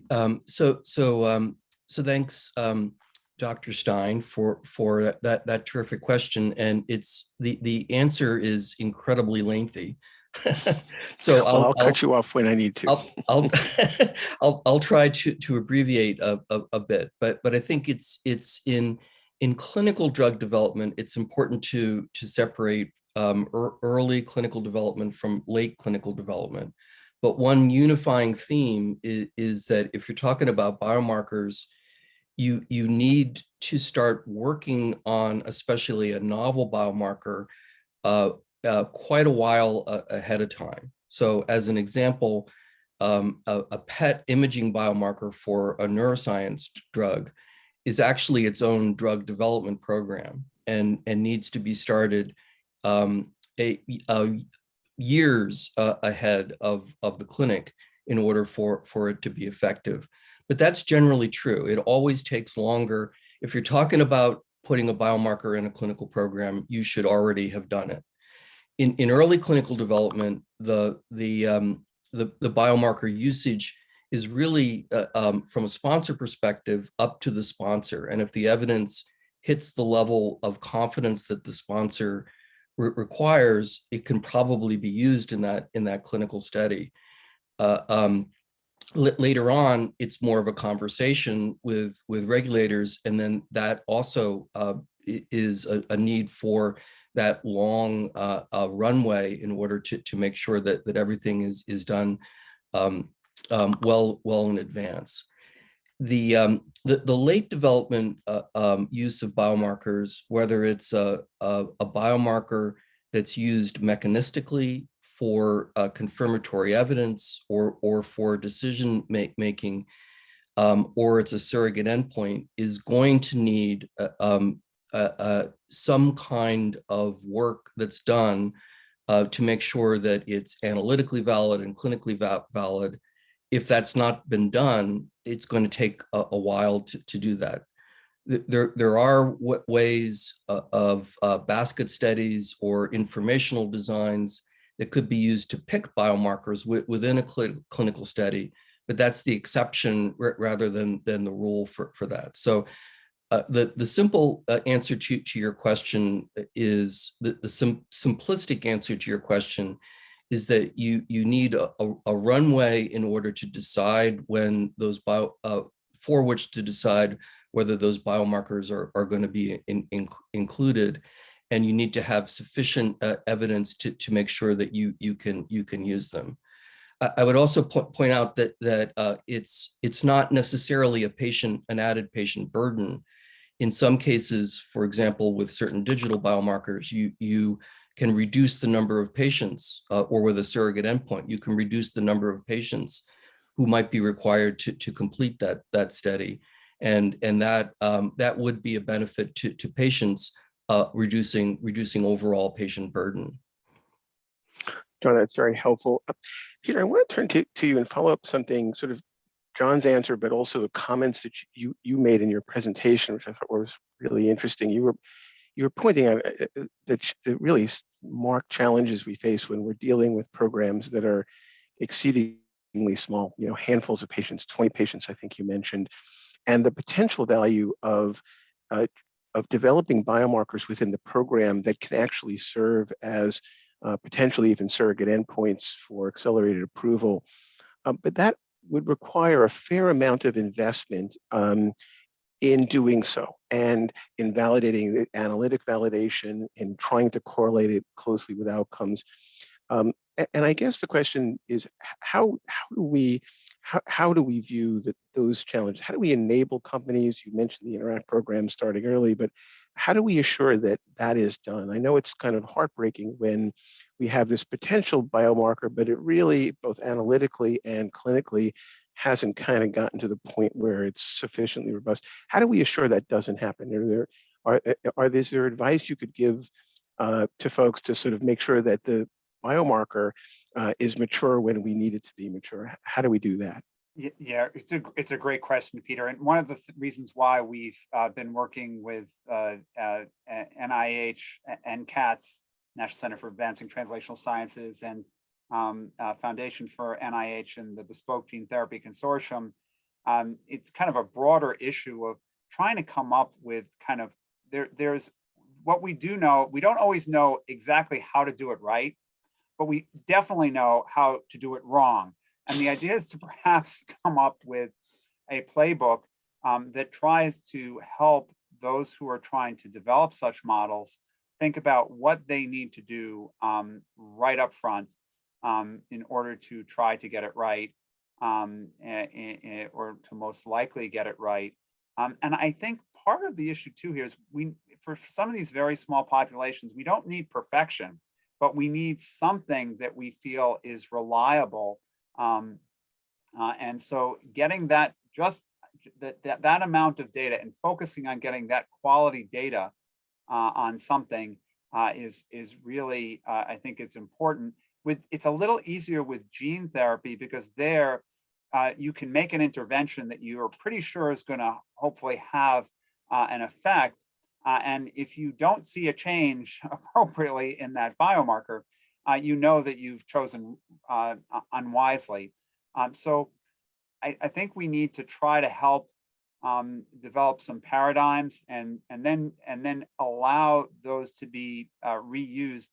It's kind of a pre-competitive sharing rather than having every time someone needs to develop a biomarker be a new birth, which is something of what goes on right now. I mean, companies know how to do it over and over again, but in the academic world, we just see this this redone and over again without such a playbook, and it wastes a lot of effort. Yeah, and I think that just speaks also to the importance of consortia and also encouraging pre-competitive sharing, which is not always the easiest thing to have happen, but certainly can enable situations that where that kind of information added from different programs can be really decisive. Joni, let me turn to you. Your presentation was fascinating, particularly in some of the sort of extensions of the kinds of things that might be done. And there was a discussion point on translational approaches that help trial efficiency. And I was fascinated by your discussing the potential for using kind of a human on a chip, as it were, I had to use your words, to identify patients. And one can imagine certain settings in which that might be feasible and settings where that might not be helpful or even feasible. Can you speak a little bit about what would be your ideal settings in which that might be in the future, the way we would go about considering maybe designing earlier clinical trials, and are you actually seeing this as something that might be useful for later clinical trials? How do you see that in terms of trial efficiency? What's the settings where that might make sense?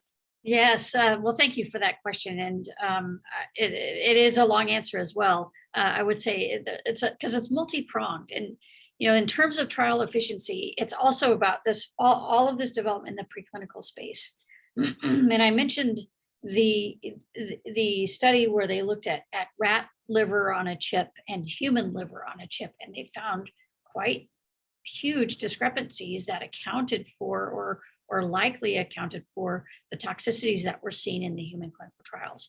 And so moving that those studies back in the preclinical development process to assess for those much earlier is, I think, one way to start thinking about that. But it also means that we have to understand what are the animal models that are being used today to really help us identify what what might be the best predictive animal model for the human disease, and then compare that to then the human cell-based models that we have on a chip. And are we seeing differences? And if so, where are those differences?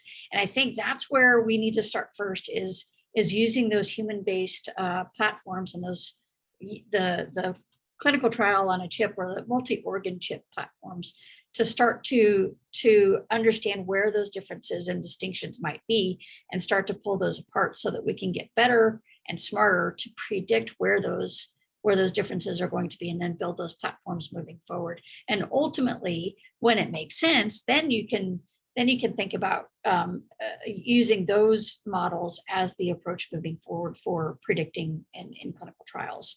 But I think we're not there yet.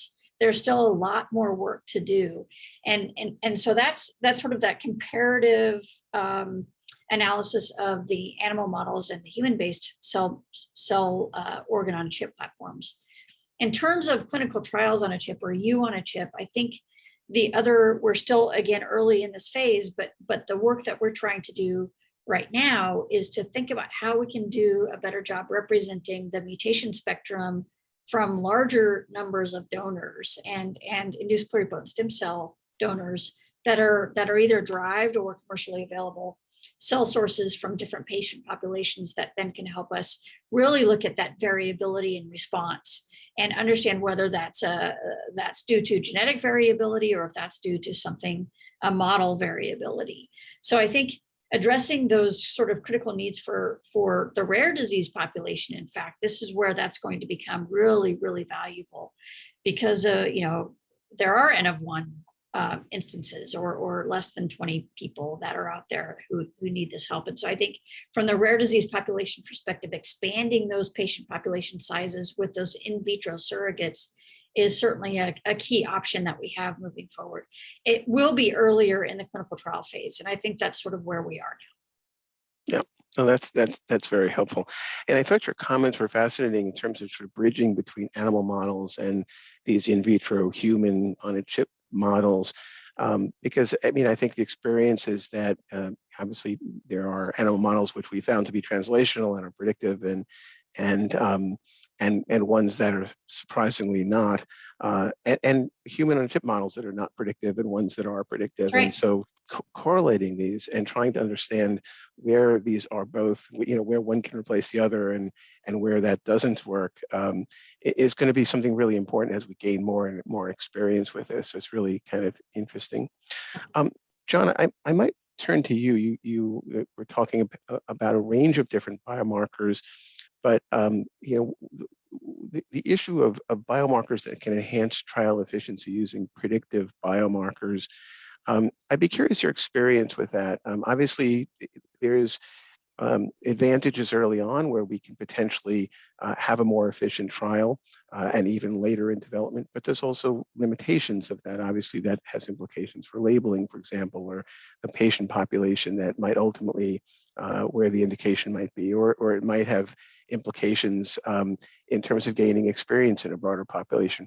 How do you balance that, and how do you identify appropriate biomarkers that can be used to enhance trial efficiency, selection of the population, or in other ways, without making the trial limit its generalizability?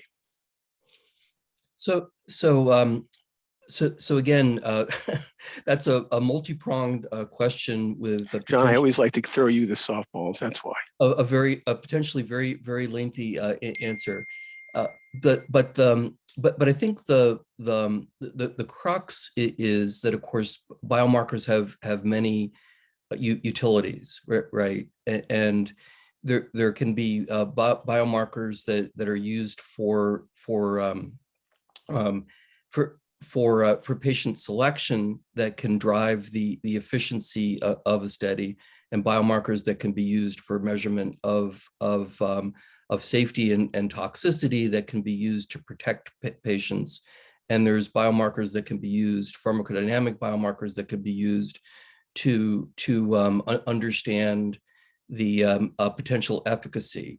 And they're all useful, obviously, and depending on where they are in development, they have different they have different implications. So earlier in development, the risks are then more in the generalization if you're going to make changes to later development, but they're all potentially very, very beneficial in terms of selecting a patient population that might enjoy more efficacy, quicker detection of any kinds of safety issues, and then also a more efficient detection of efficacy. Later in development, the standards for clinical validation are just going to have to be higher because you can't risk being wrong in later development. You can't take the same risks of being wrong in later development. So those clinical validations have to be spot on. And then the other issue, just to return to, is transitioning from early to late development. There's a wonderful piece that the FDA did, 22, I forgot what the title is, but mistakes that were made in development, transitioning from phase 2 to phase 3. And many of them were either not setting a bar appropriately or changing endpoints. And it's fine to change endpoints going from phase 2 to phase 3, but you have to really understand what the ramifications of that are. And then one last point, and then I'll hand it back to you. In my view, the patient selection strategies are almost always a benefit in drug development, because when you're selecting in a precision medicine mode patients who will benefit from a therapy more in a better, more intelligent way, patient populations can always be expanded with a therapeutic. But maximizing benefit is such an important objective that we should never ignore that. John, that's very helpful. There's quite a few questions. I'll just pick out a couple. There was a question: is if a biomarker correlates with patient survival as well as decrease in the biomarker correlating with improved survival, can that biomarker serve as a clinical outcome for approval, not only the surrogate endpoint? And I think, just to be clear, it's sort of definitional. Mortality, yes, survival is a clinical outcome, and a surrogate can predict that. If it's very well validated, it can be a surrogate that might support, potentially might support approval, but it wouldn't be considered a clinical outcome per se. One has to keep those two things separate. So it could lead to, for example, as John mentioned, LDL cholesterol has been accepted for as a surrogate endpoint for approval of drugs that lower LDL cholesterol, and where outcomes of mortality or MACE are not necessarily required, but it doesn't become a clinical outcome. So I know we only have a few minutes left, and I do want to, just because of the theme of this entire meeting, which is really trying to increase our thinking, our efforts, and resources invested towards translational science because of the key importance it plays in drug development. I want to ask each of you the fourth question of the discussion points and your thoughts from your perspective, which is, what can be done to promote the use of translational science in drug development programs? How do we increase the efforts, the resources, the work? There's obviously some themes that I think we've already heard: partnerships and starting early, and working with FDA, for example, at Interact meetings.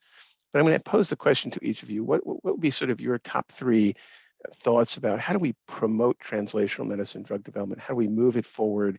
What are the strategies that you think are the most effective? And Joni, I'm going to start with you. Oh, great. Well, thank you. It's a good question. And this is a question we ask ourselves all the time. And it's sort of the strategy for us is really thinking about this as a complex process of translational science, not just looking at the problem at hand of trying to advance a particular program forward, but what makes it difficult for us to do so? Why are we not able to predict things better and faster? And so I think from this perspective, this idea of looking at this as a holistic challenge, not just from the scientific perspective, but also from operational perspectives. How to generate those partnerships, that's not always straightforward either. And sometimes they can take years to even generate and get agreements on. So I think those are particular challenges that we want to take on as well. But I would echo exactly what you just said. It is about building partnerships and ensuring that you have people with different expertises and different backgrounds at the table to help advance this kind of development moving further. And it's also keeping in mind this idea of the regulatory perspective, because ultimately that's the end goal. And working backwards then from that end goal, developing partnerships, working very early in that space, requesting meetings with the FDA or relevant qualification program individuals at really any time to discuss what the qualification pathway might be for a specific drug development tool or a context of use. I think these are conversations that are best had in that kind of a partnership kind of way, rather than we need to do our thing and then send the package forward and see how it goes. We don't need to do that anymore. We have the ability to work in parallel with these activities. So I would say, really echoing your ideas, it is really about early interaction with the FDA and thinking about what your end goal is, and then developing those partnerships to bring in the expertise needed to advance the projects forward. Great, Jenny, thank you. And John, I'll ask the same question to you. I'm sort of odd to ask you the question because I think you've already illustrated some of the answer. I know you've led the Biomarker Consortium for the FINH and been involved in a lot of efforts, but I appreciate your thoughts. What do we do to really promote, to enhance the use of translational medicine in drug development? So I'll stick with three things as you suggested. Number one, I think that the concept of early engagement is important, and it's early engagement on the innovator side, whether the innovators at the NIH or an academic or in industry. Early engagement with the science, because it always takes longer than you expect to develop a biomarker. That's a rule it's Murphy's law of biomarkers. And then the corollary is early formal and informal engagement with regulators, because as Dr. Rutter said, it's so important to have the dialogue, not just dumping off a package. It's a back and forth. Number two is partnership approaches. I'm a huge believer in pre-competitive kinds of endeavors, whether it's the Biomarkers Consortium or the Digital Medicine Society.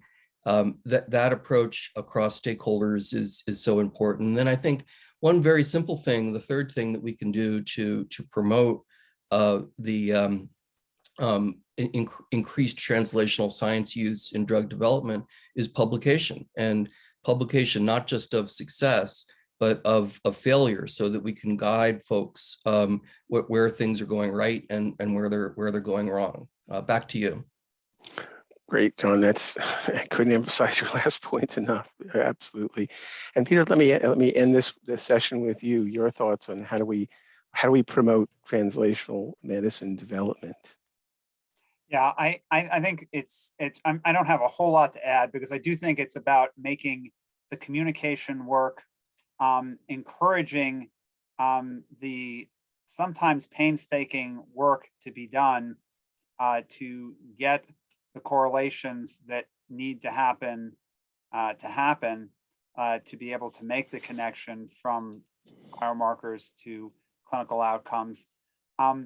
But I think the way we get that to really move forward is by facilitating a few real successes that are very apparent. And there is nothing like success that breeds interest of industry in replicating that success. So I think if we had a few high-profile examples of how this worked really well, not just well at the end, but efficiently and well, I think that might be really helpful. So I think that this concept of getting there efficiently without taking years and years to get there, without spending a lot of money on going down the wrong paths.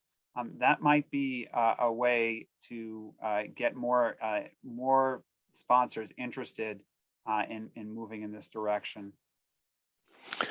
Yeah, that's great. Thank you. And I just want to thank all three of you, Joni, Peter, John. This has been a really interesting presentations. Were really, I think, a great kickoff to this this two-day meeting. And I really appreciate your points during the discussion. Very, very helpful. So we're going to actually take a break until 2 p.m. And I'm going to ask everyone to come back at 2 o'clock. We're going to have session 2 starting at that point. That'll be moderated by Dr. Carrie Jo Lee. So please join us in about 12 minutes, and we'll look forward to session 2. So thank you, everybody, and come back at 2. Welcome back. I'm Dr. Carrie Jo Lee, the Associate Director for Rare Diseases in the Division of Rare Diseases and Medical Genetics in the Office of New Drugs, CDER, at the FDA. We will now continue with session 2, identification and development of novel surrogate endpoints for use in clinical development programs. In this session, our presenters and panelists will discuss the identification and the development of biomarkers as novel surrogate endpoints that could be used in clinical development programs. I would like to turn first to Dr. Charles Venditti, Senior Investigator in the National Human Genome Research Institute and the Director of the Organic Acid Research Section, and Dr. Oleg Shelikov, Associate Investigator at the National Human Genome Research Institute from the National Institutes of Health. They will be presenting together on methylmalonic acidemias and propionic acidemias. Welcome. Thank you, Carrie. Next slide, please. Hi, my name is Oleg. I'm a clinical geneticist and physician scientist working with Dr. Venditti at his lab at NIH. Today, I would like to share with you one aspect of research conducted in the Venditti lab, focusing on the natural history of organic acidemias, and specifically how we leverage data sets to identify candidate biomarkers, validate them in a wide range of clinical and research contexts. My main focus today will be pharmacodynamic biomarkers, often referred to as response biomarkers, potentially suitable for future clinical trials. I also wanted to highlight that I use the term surrogate endpoint sparingly, in part because surrogate endpoint is context specific, and it requires discussion with FDA while designing clinical trials. Nevertheless, in my mind, response biomarkers tend to be attractive candidates to become candidate surrogate endpoints, so please keep that in mind. Next slide, please. Presented slides is a summary of hard work of many dedicated specialists working in Dr. Venditti's lab and our many colleagues at NIH and outside of NIH. Dr. Venditti is joining me today for this presentation and the follow-up panel discussion. Next slide. NIH offers a unique opportunity to conduct clinical, translational, and basic science research. Building 10 on the main NIH campus, shown here, is the world's largest clinical research hospital, whose infrastructure is optimally set up to conduct in-depth natural history studies of rare disorders. Clinical observations and resulting hypotheses made at the bedside while seeing patients can be readily tested using animal models housed on the NIH campus, as well as using in silico experiments on the NIH high-performance computing cluster called BioWolf. Next slide. Our study participants enrolled under the NIH Natural History protocols traveled to Bethesda, Maryland from the United States and internationally. A typical stay at the NIH Clinical Center lasts for 5 days. And during these 5 days, we conduct intense multidisciplinary clinical studies. We perform diagnostic imaging, collect DNA for genome and exome sequencing. We collect blood, urine, stool samples with subsequent biobanking. The data are then pulled into structured databases that we maintain internally. And we use data dictionaries, which are constantly updated, synchronized among different conditions, and harmonized with external data dictionaries such as Anvil, a project started at NHGRI. We also perform staged data releases in conjunction with publications that originate from our natural history studies. Next slide, please.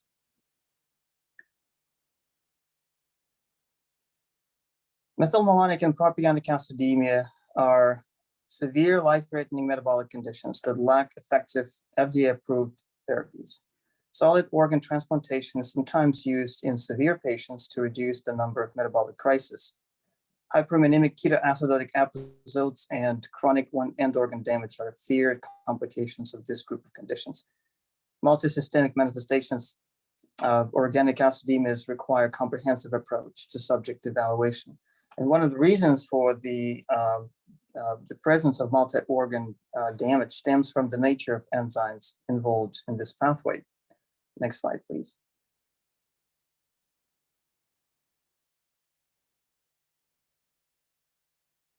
Next slide.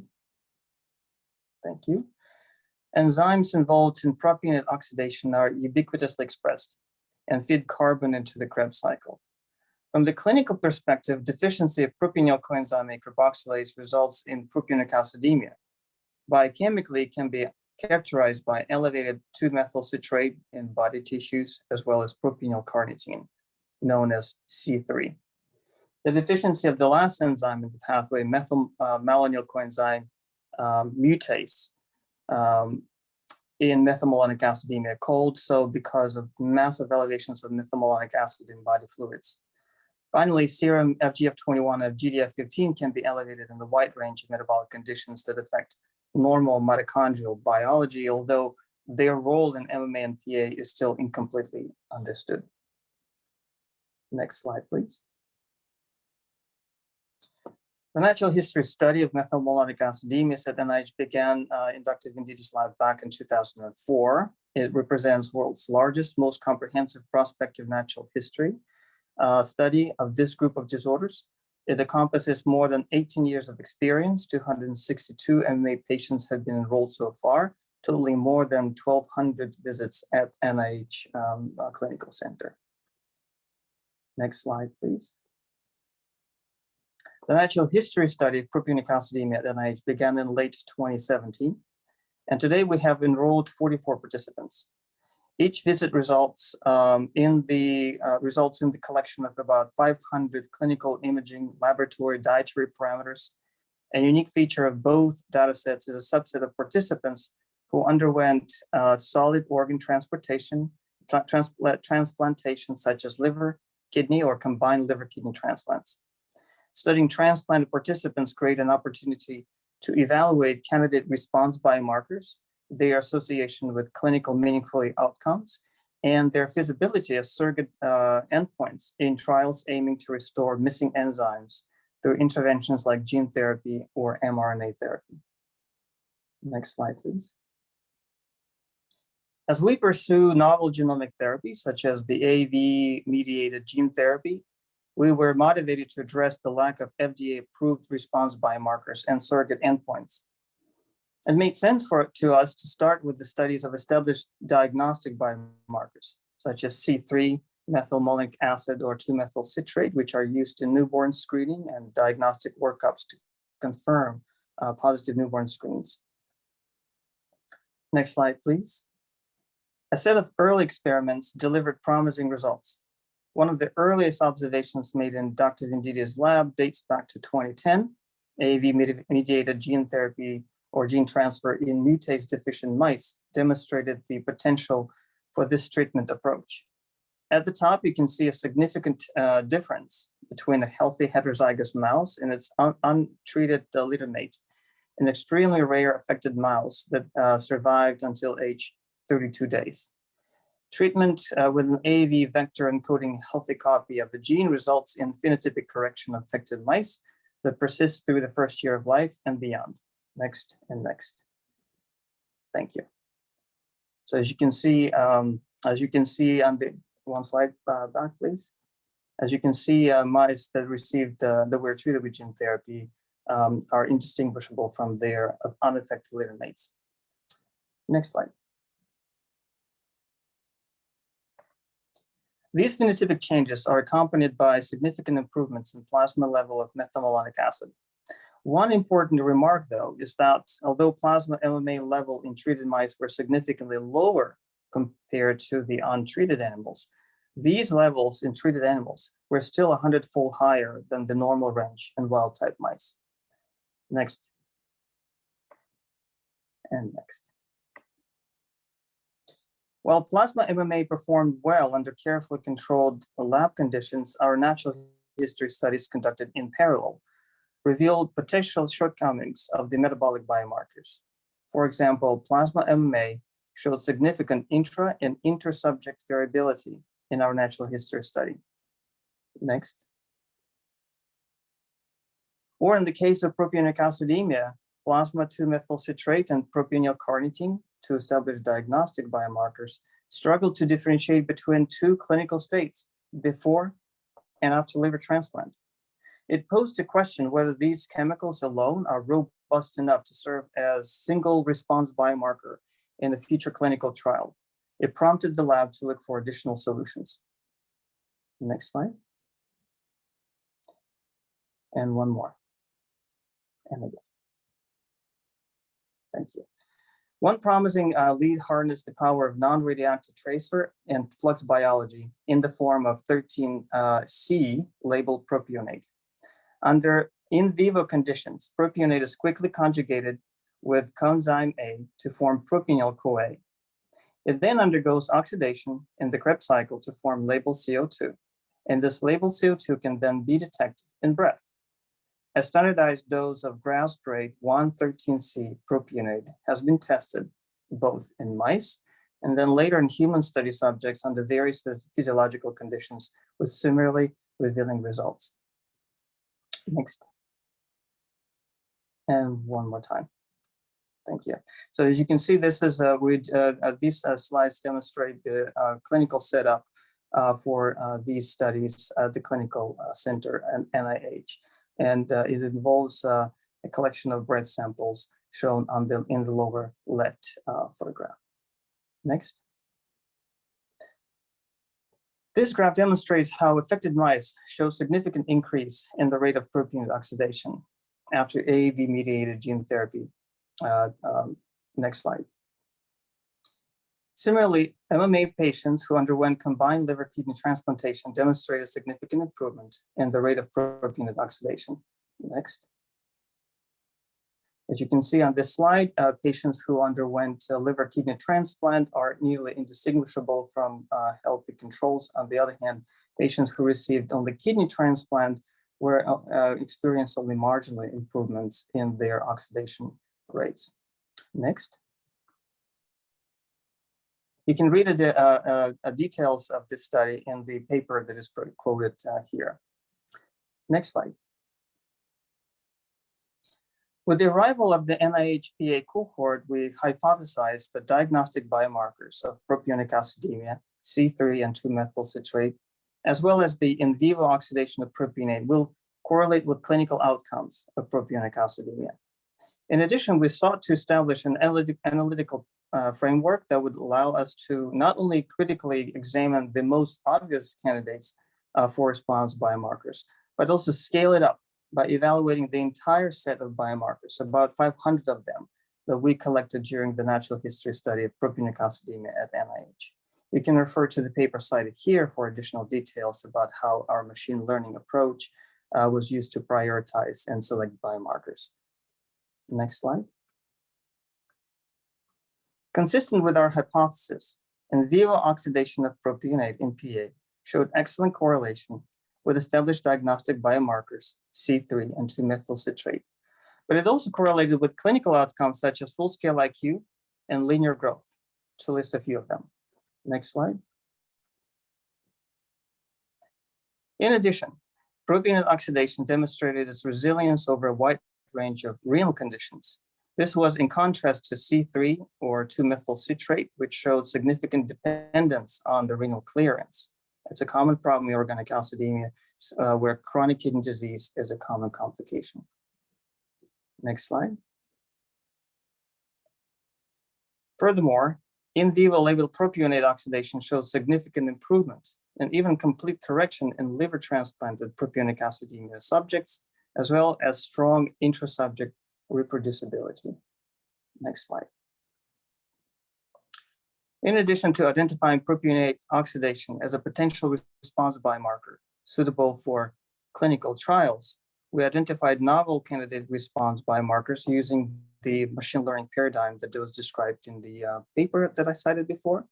And some of these biomarkers that were prioritized by the machine learning algorithms are shown here: plasma FGF21, alanine to serine ratio, and GDF15.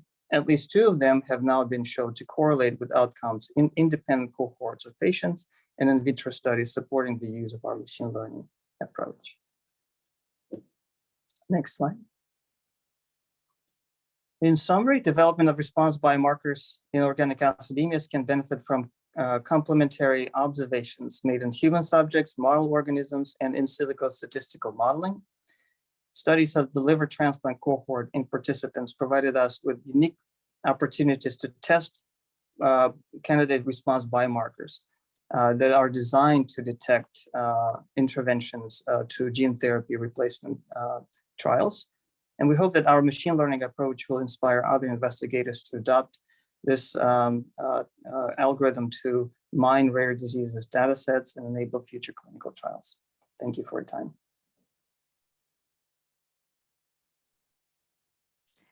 Thank you so much, Charles and Oleg.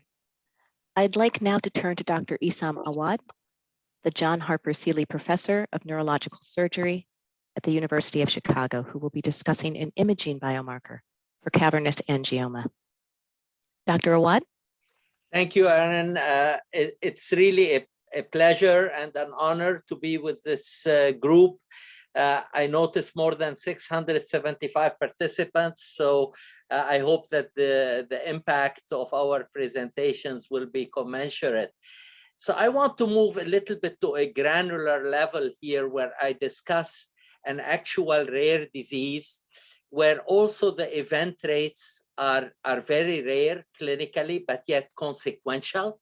Hence the convincing need for a surrogate biomarker, and walk with you through some of the validation steps that established the biologic plausibility of this biomarker and the hypothesized context of use. My acknowledgements really both relate to 2 great programs at the NINDS that helped us in this regard. One of them is the Trial Readiness for Rare Diseases Initiative, and the other is the Exploratory Proof of Concept trial design. Next slide, please. So I always find it useful when we have so many participants to really go back to the fundamentals. And I find that it is often confused among people when we speak about validating biomarkers as to what context of use is meant and what is really our goal. So what I'm going to respond to you today basically is a response monitoring biomarker that can be deployed potentially as a surrogate endpoint to test the effects of a drug. Next. So basically what we are going to propose is that a quantitative susceptibility mapping on MRI of the brain, and I will soon tell you what that is, can serve as a monitoring biomarker of hemorrhage in a lesion in the brain known as cavernous angioma. The goal is to assess the effects of drug treatment on bleeding in a cavernous angioma that has already caused a hemorrhage in the prior year, and hence is a high-risk lesion destined to rebleed.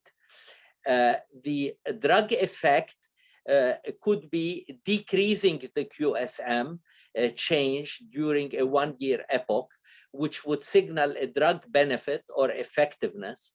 And in a 2-tailed analysis, an increase in QSM would signal increased bleeding in the lesion, and hence potentially a concern for safety or risk. So this biomarker is currently being deployed as a primary outcome in a proof of concept trial, and I will discuss with you that use. And there is ongoing validation for multi-site use of this biomarker. The consideration or the hypothesis is the potential use as a surrogate outcome in phase 2b trials, and ultimately potentially in phase 3 trials for approval of drug indication in rare disease. Next slide. So the cavernous angioma, there are many vascular malformations of the brain, as you could see here in this brain diagram. But the one we are talking about is one that is caused by dilated capillaries in the brain that are hemorrhagic because of the brittle nature of these dilated capillaries. These develop as a result of either a germline mutation in a gene that causes these dilated capillaries, or in a somatic mutation of these same genes that generates the same phenotype. Next slide. So this is what the lesions look like on MRI, and the sporadic type will only have one lesion as a result of a somatic mutation. The familial type have multiple lesions in the brain, and in either case, the lesion either sits quiescent for a long period of time or starts developing aggressive growth and hemorrhage, which is often recurrent. So every lesion in the brain has some hemorrhage, but there is a subgroup of lesions that acquires or turns off a switch where they become recurrently hemorrhagic. Next slide. So this illustrates how we combine a clinical definition as well as the imaging definition to define a symptomatic hemorrhage. So when you have a symptomatic hemorrhage in a cavernous angioma, that has to have resulted from a change on imaging as well as a new symptom. Why is it important to identify these cases with symptomatic hemorrhage? The next slide shows that. So basically, a lesion that had never bled before, which is relatively common in the general population. More than 1 million patients carry a cavernous angioma in their brain in the United States. However, once a lesion has had a single symptomatic hemorrhage, we like to call it CASH, cavernous angioma with symptomatic hemorrhage, that's where the money is, it is more likely tenfold or more to rebleed. Hence, this lesion is really a target for therapeutic development to try to prevent rebleeding. A CASH is a rare disease affecting less than 200,000 patients in the United States. Next slide. So of these 200,000, they have a very high likelihood, more than a third would rebleed again within 5 years. Those in the brainstem and deep areas of the brain are even more likely to rebleed. Since brain surgery is the only current treatment to really get to these lesions, it is obviously very morbid and highly costly. And we would love to create a pill that actually stabilizes the lesion and prevents the rebleeds, converting a CASH lesion into one that would not rebleed again. Next slide.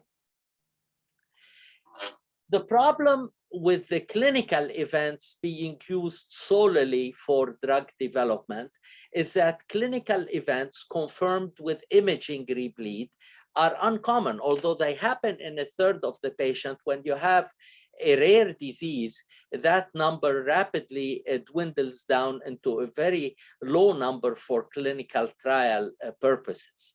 Subclinical rebleeds, while they can be detected on MRI, we do not know when to do the MRI to detect the subclinical rebleed, since it is subclinical. And the effects of a subclinical bleed disappear on MRI after a few weeks. So if you didn't do the MRI in a timely fashion to detect the subclinical rebleed, you will miss it altogether. Yet when we have a subclinical rebleed in a lesion, it will lead to overt clinical rebleeds. So it is important for us to try to detect through a biomarker these subclinical rebleeds so that we can modify them to prevent more clinical events. So a novel biomarker would be useful if it is more sensitive to bleeding in the lesions than clinical events or imaging changes alone. And the novel biomarker over a time epoch, say 1 year, would be helpful if it detects the cumulative impact of bleeding in lesions throughout the epoch. Next slide.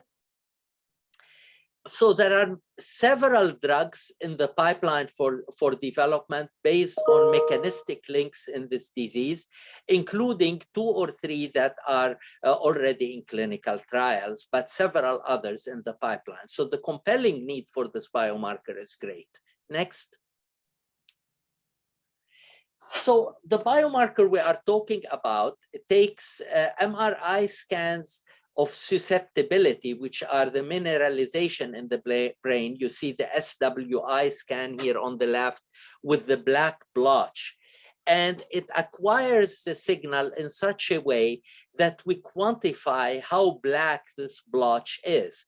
So we turn it into a gray scale called QSM, or quantitative susceptibility mapping, where each pixel on the imaging study can reflect the parts per million of susceptibility in a quantitative scale. So does this really reflect how much bleeding there is in the brain? So we did some studies that are quite fundamental, showing that any form of non-heme iron, so whether it is F2, F3, or various ferromagnetic forms of iron in the brain, all of those contribute to the QSM signal in a very linear fashion. Next slide.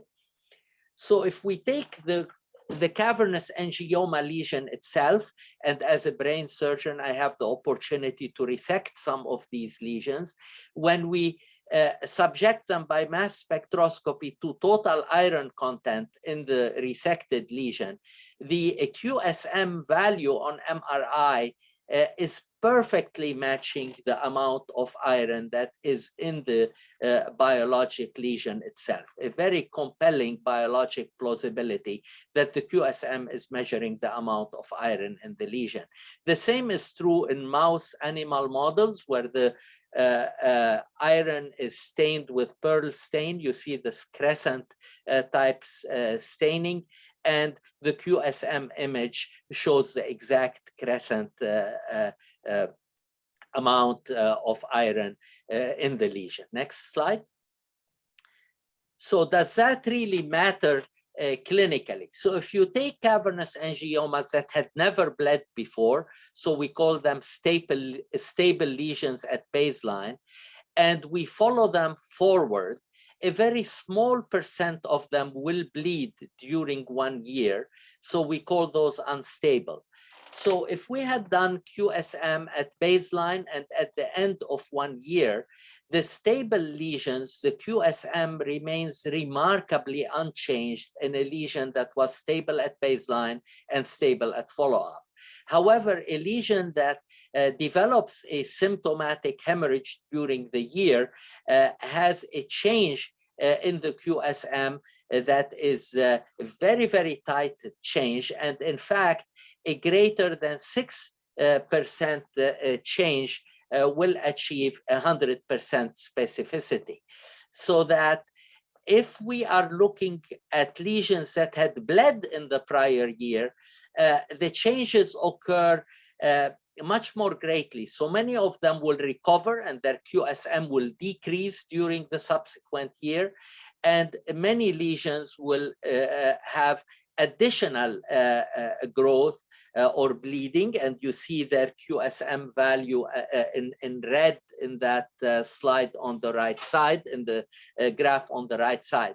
But what is important here is that all the cases where we happen to detect a clinical event during that epoch happen to be captured by a predicted QSM increase.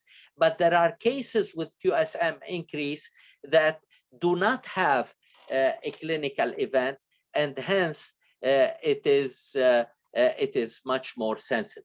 Next slide.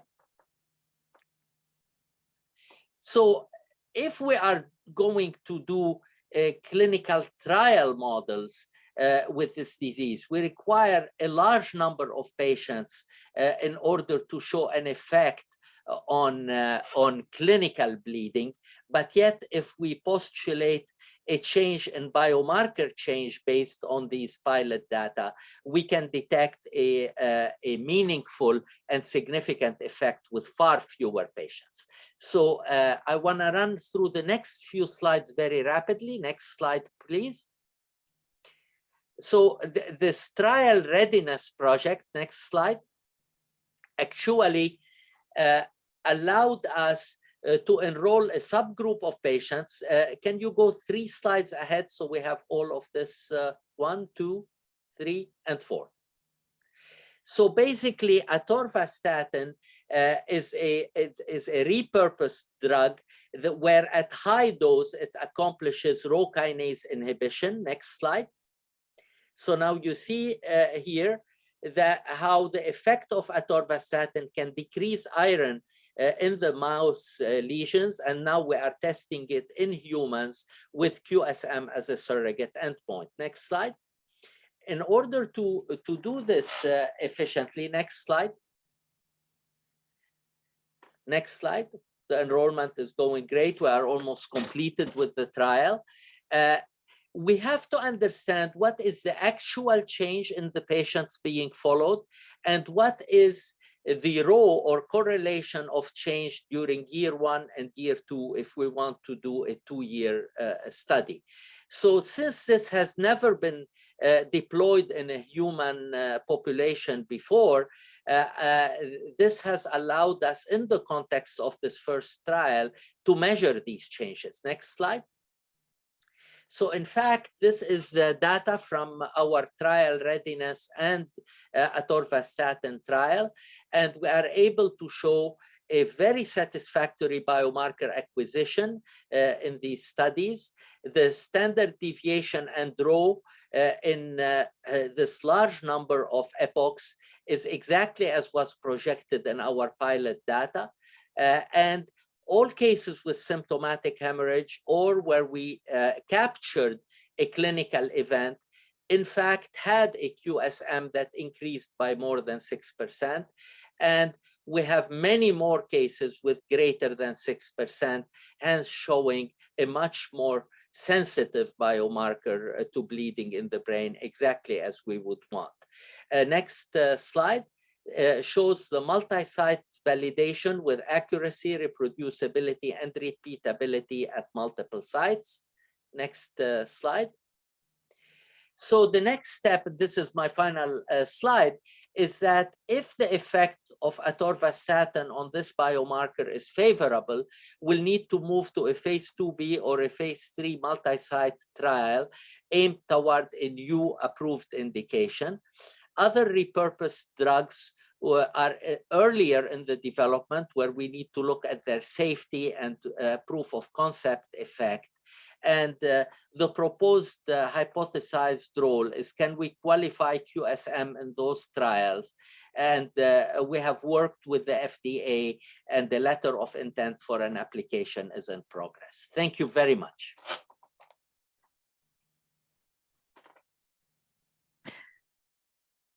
Hello, thank you so much, Dr. Awad. That was a really insightful presentation about translating something all the way from, advance research into a clinically meaningful outcome. And I look forward to discussing that more in the panel discussion. Now I'd like to welcome Dr. Steve Williams, Chief Medical Officer at SomaLogic. Steve will be presenting a multi-protein surrogate endpoint for cardiovascular events. Dr. Williams? Thank you. If I could have the first slide, please. So what we're going to talk about today is a large program that intends to evaluate a multivariate protein pattern signature and whether it could one day become a surrogate endpoint. And we're going to report on where we are to date. So if I can have the next slide, please. We're a public company, so we have to show a legal disclaimer. Next slide, please. So just to recap, before we get into the actual data, what have we been doing? What we do is to measure thousands of proteins in human plasma at once using aptamers, and that's what the picture on the bottom of this screen is. It shows the colored part as the aptamer. And an aptamer is a piece of DNA that when it doesn't have its complementary half, it curls up on itself and it makes a shape and it has a charge, and so it can act as a binding agent to a protein. And to cut a long story short, we've now developed about 7,000 of these, which each one of which recognizes a specific shape, charge, epitope on a protein. And that's partly enhanced by the decorations you see in purple, the side chains that look like amino acids. But the general point of the assay is that it's hard to count protein molecules, but it's easy to count DNA molecules. And so by creating one-to-one complexes like the one in the picture, and then counting the DNA on the right-hand side of this diagram by using an adjuvant array, or alternatively by sequencing, you can turn this protein molecule counting problem, which is difficult, into a DNA molecule counting problem, which is easy. Next slide, please. Of course, it needs to be consistent. I'll gloss over this, but at the moment, the assay measures 7,000 proteins. The consistency is really important. You'll see data from, well, now it's 12 different clinical trials in about 40,000 samples. And we don't bridge the studies from one to another because we rely upon the consistent performance of the assay and the consistency of the measurements. And that's part of it. We run QC samples and control samples on every plate. Next slide, please. So let's talk about the risk program. Next slide. So what I'm doing in the next few slides is I'm using the biomarker qualification framework that the FDA published and showing you how that can be used to shape a program like this. Because we actually designed this program to match the actual framework, starting at the surrogate endpoint workshop that FDA and FNIH held a couple of years ago. So this is partly the needs statement, and what we're saying here is that yes, blood pressure and LDL are accepted surrogate endpoints, but they don't cover the whole landscape of new efficacy drug development or safety effects. So what that means today then is if you have a new mechanism for efficacy or a new mechanism where there's a suspicion of a safety effect, you have to run an outcome study. And therefore our conclusion is that if you had an accurate prognostic test that could measure residual cardiovascular risk, you could shorten trials by using it for enrichment. And you could, if it faithfully monitors the change, then you could identify good and bad effects earlier in the program. Of course, those are features of a surrogate endpoint. Next slide, please. So the program then, we'll show you the publication in a moment, but now it's moved on to be, as I mentioned earlier, roughly 40,000 samples from 30,000 people in 12 different clinical studies and natural history studies. And what we did was to take each of these samples and we derived the protein model by using the clinical truth, which in our case was outcomes, well adjudicated cardiovascular outcomes. And the outcomes we predict are any one of death, hospitalization for heart failure, myocardial infarction, or stroke. So a composite endpoint, those had to be available in these studies, and a plasma sample. And so we needed those two things in the studies that we looked at. And having trained the model, we then had to validate it, because of course, anytime you're using machine learning, there's a danger of overfitting. But also we wanted to show or evaluate whether this model was robust to different changes in geography, sample quality, sex, ethnicity, and race. And so we, because anytime you're developing what's something that might become one day a surrogate, you really need to show whether it's robust or not. Interesting thing here is that we've evolved over time from using very pure, beautiful, homogeneous populations and case-controlled studies to actually the opposite, to run cohorts, which you might say they are kind of a dirty population. What that means is that they contain people on and off the drugs that the product, your predictor, would have to work in the presence or absence of. It means that they contain a mixture of races. They have a mixture of sample qualities. And the reason that's important is because if you're using machine learning to create a mathematical model and you enable it to see these possible confounding variables, then you actually give it the chance to correct for them. So that's certainly an evolution that we can talk about later.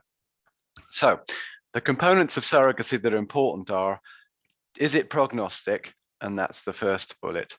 The next one is it sensitive to change? So some of these studies had interventions where there were longitudinal samples, and outcomes are known. And sometimes those outcomes were worse, such as anthracyclines, chemotherapy.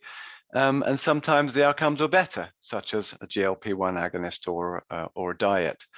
So what we're doing there is to say, if you take adverse, neutral, and beneficial interventions, how faithful is this model to those kinds of change? And then finally, a thing that's interesting about surrogates, not all surrogates are universal. Of course, cholesterol is not universal. For mechanisms other than LDL lowering, it has nothing to say. But we wanted to see how universal this putative risk predictor and surrogate might be. And one way of doing that is to look in lots of different conditions where epidemiologically elevated risks are observed, presumably from different mechanisms, and ask the question, how well does this model detect those things? Next slide. So we published this in Science Translational Medicine about a month ago. And I'm grateful to the people who had the foresight to collect samples and outcomes from these natural history studies and clinical trials around the world. Next slide, please.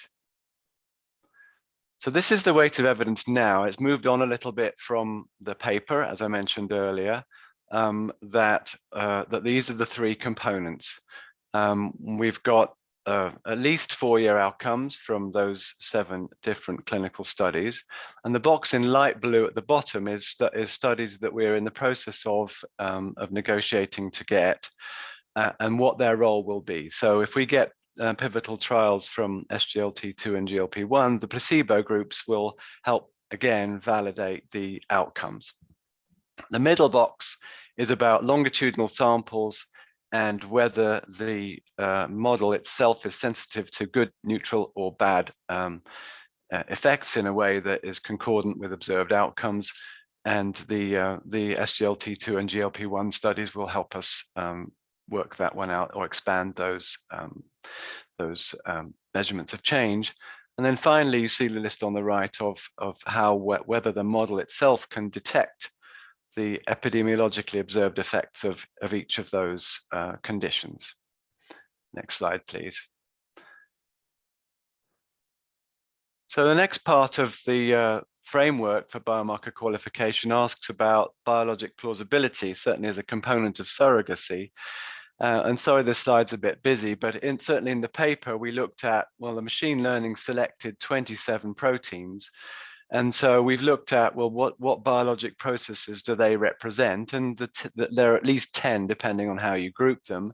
and they are all known to be somewhat relevant to cardiovascular outcomes. And then we're not claiming causality, but we nonetheless looked at whether any of the genetic variants were potentially causal, and some of them were. And then this is the equation that shows that we don't do machine learning all the way through. We fix the equation once machine learning has identified the mathematical equation. Next slide, please. So again, this is another requirement for the framework, the context of use. Well, we've talked a lot about what the features of surrogacy are. We've softened the language a little bit on the advice of FDA to not go straight to a surrogate requirement, but effectively the features for prognosis and sensitivity to change, as you see here. When you look at the risks and benefits, the benefits are pretty high. A true surrogate would have high consequences of negative or positive results, but because we've softened this language a bit to enable earlier qualification, we think the consequences are medium. So let's move on in the interest of time. Next slide, please. So how did it work? Well, the graph on the right shows the protein predicted event rate versus the observed event rate in 4 years. This is by decile. This happens to be in the about roughly 6,500 people who had diabetes, and you can see that it does expose rather catastrophic event rates at the high end, as you see. And if you're in the top decile there, the mean time to event is 18 months, and the event rate is worse than 1 in 2.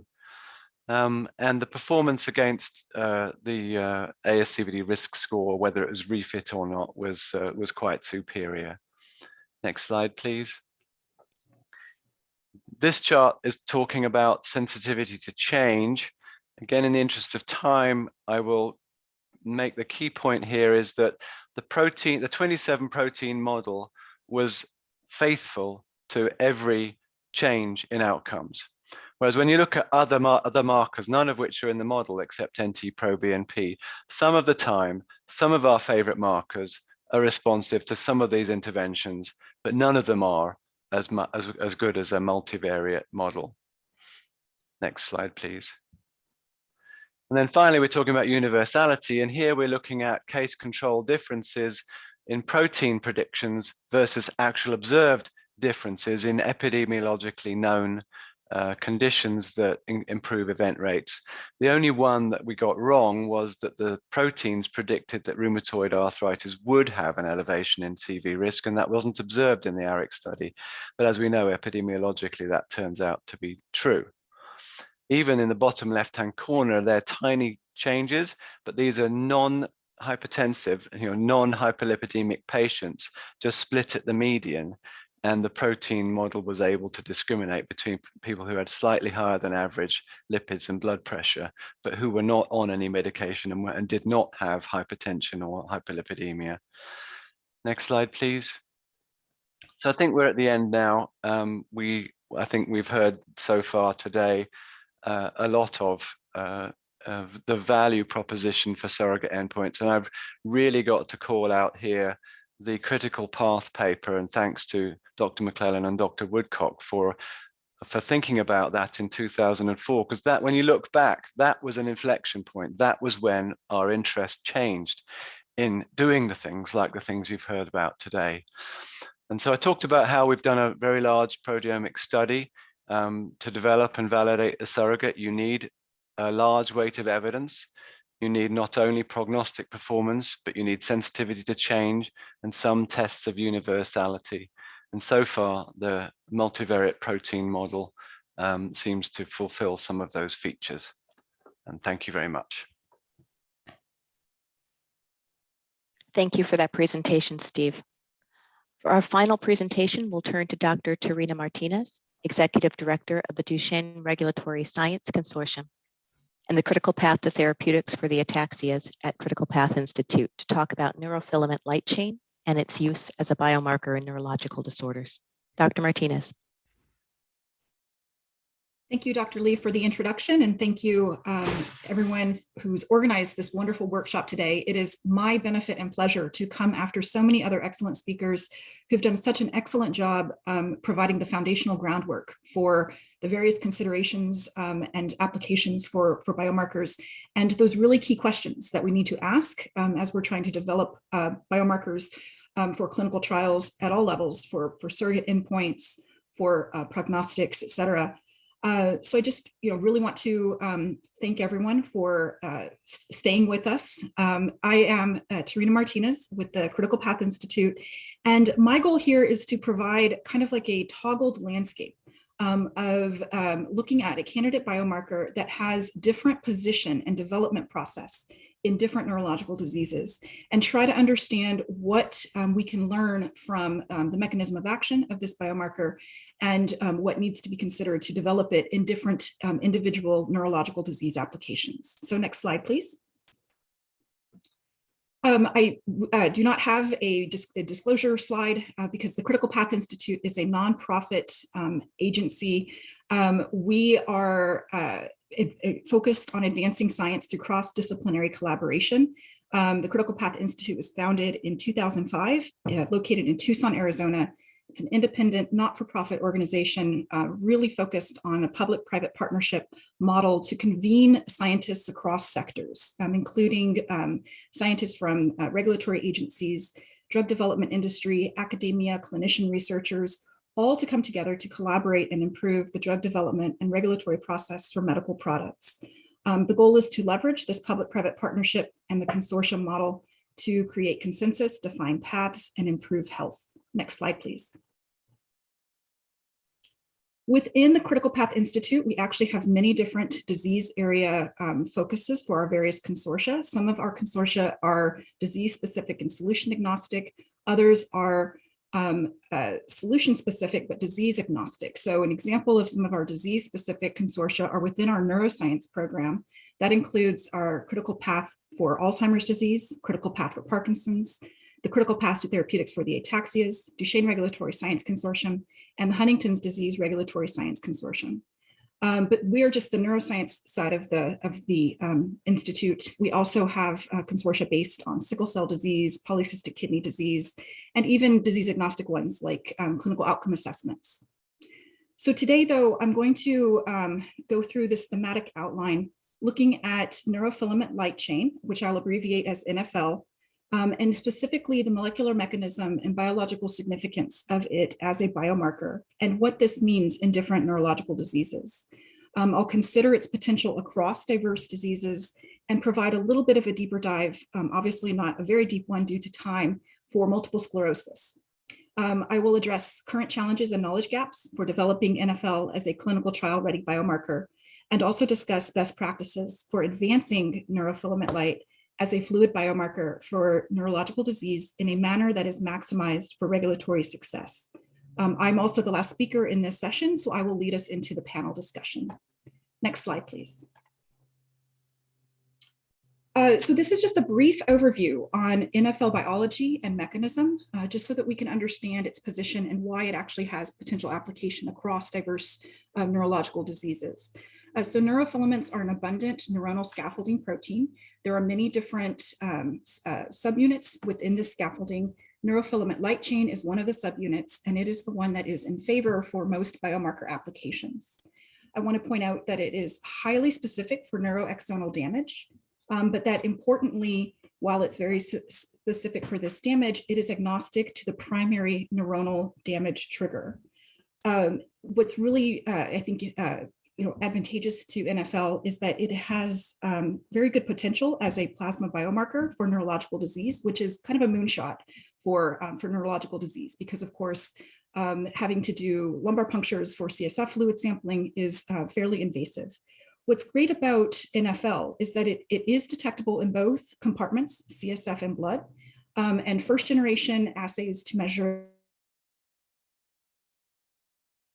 We're certainly sensitive to detect it in CSF, but it's really been the development of third generation and fourth generation assays. The one that's really the most advanced at this point is the Simoa assay, is able to detect it at really good levels and sensitivity in blood. So while the overall levels in blood are lower than in CSF, there's good linearity between the two compartments. So you can reasonably interpret observations of NFL in blood as a snapshot of neuroaxonal damage that's occurring within the brain. Next slide, please. In this point, I want to contextualize the mechanisms of NFL with divergent and conserved mechanisms in neurological disease. So there's selective neuronal vulnerability and brain region specificity and progressive pathology underlying the complex etiology of neurodegenerative diseases. That's depicted in this schematic here with the different colors highlighting different nuclei and brain regions that are associated with very specific neuronal populations that have specialized tasks and neurotransmitter components.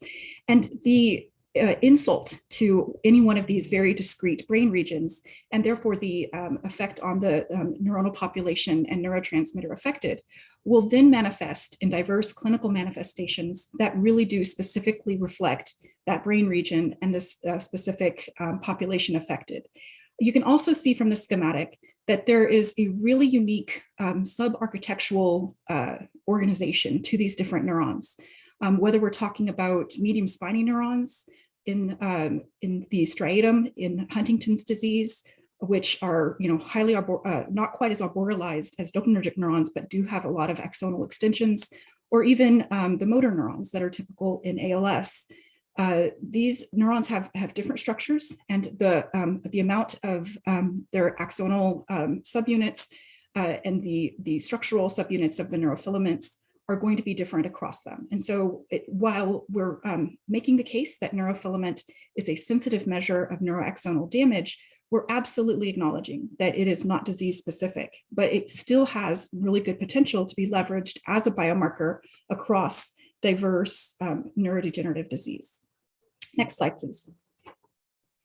This is a schematic that's really pulling together kind of the broad conceptual roadmap that we're beginning to understand more as many different researchers globally are providing the results and evidence to support the function of neurofilament light in various neurological diseases. We know with most neurodegenerative diseases that there is an insidious onset of disease symptoms. Often these diseases occur on the background of aging. And for example, in cases like Alzheimer's disease or age-related diseases like Parkinson's disease, there's several decades without symptomology, but then the symptoms do manifest. So this is a schematic looking at serum neurofilament light increasing vertically and looking horizontally at time in years.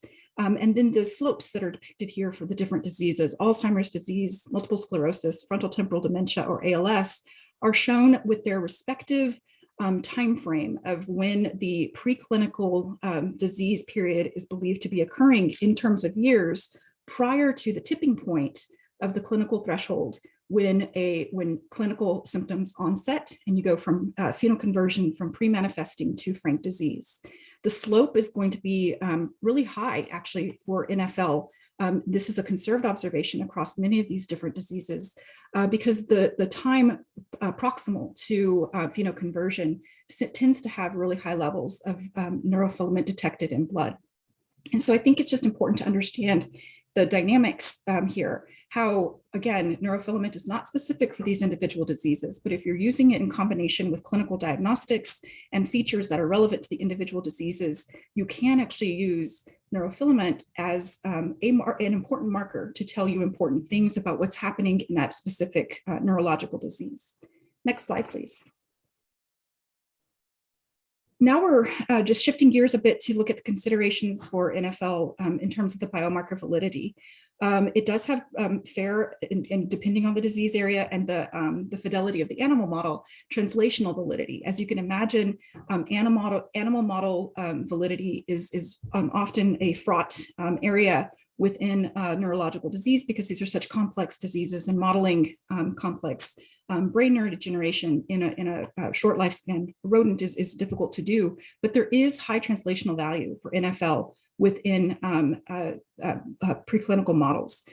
This is just one snapshot of a publication that showed disease progression in mouse models for ALS, Alzheimer's disease, and Gaucher disease, which is a lysosomal storage disorder.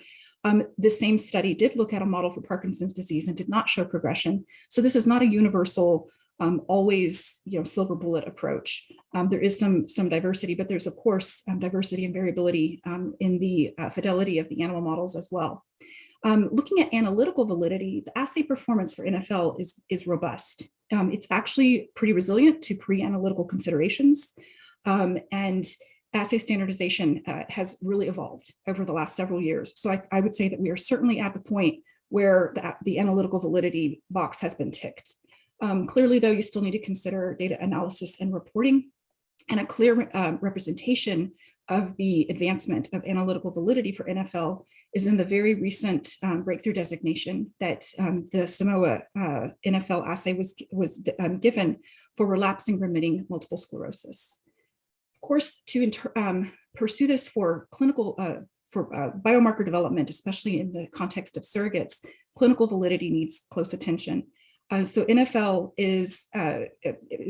has been shown to have some robust performance as a potential surrogate of disease-related clinical outcomes of interest, but this is variable across different diseases.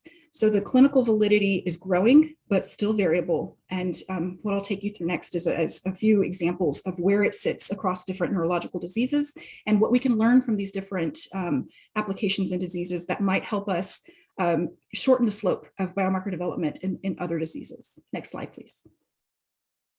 This is not intended to be a whole encompassing review of the status of NFL in any one of these particular diseases. I just want to drive home the conserved point that it has been robustly shown to have good potential as a differential diagnostic biomarker. So in diseases like Parkinson's disease, as you recall, the animal model fidelity there is somewhat variable. It didn't show NFL in the animal model, but when you look at human NFL levels in Parkinson's disease, it can discriminate atypical Parkinsonian disorders from standard Parkinson's disease, just based on the NFL levels.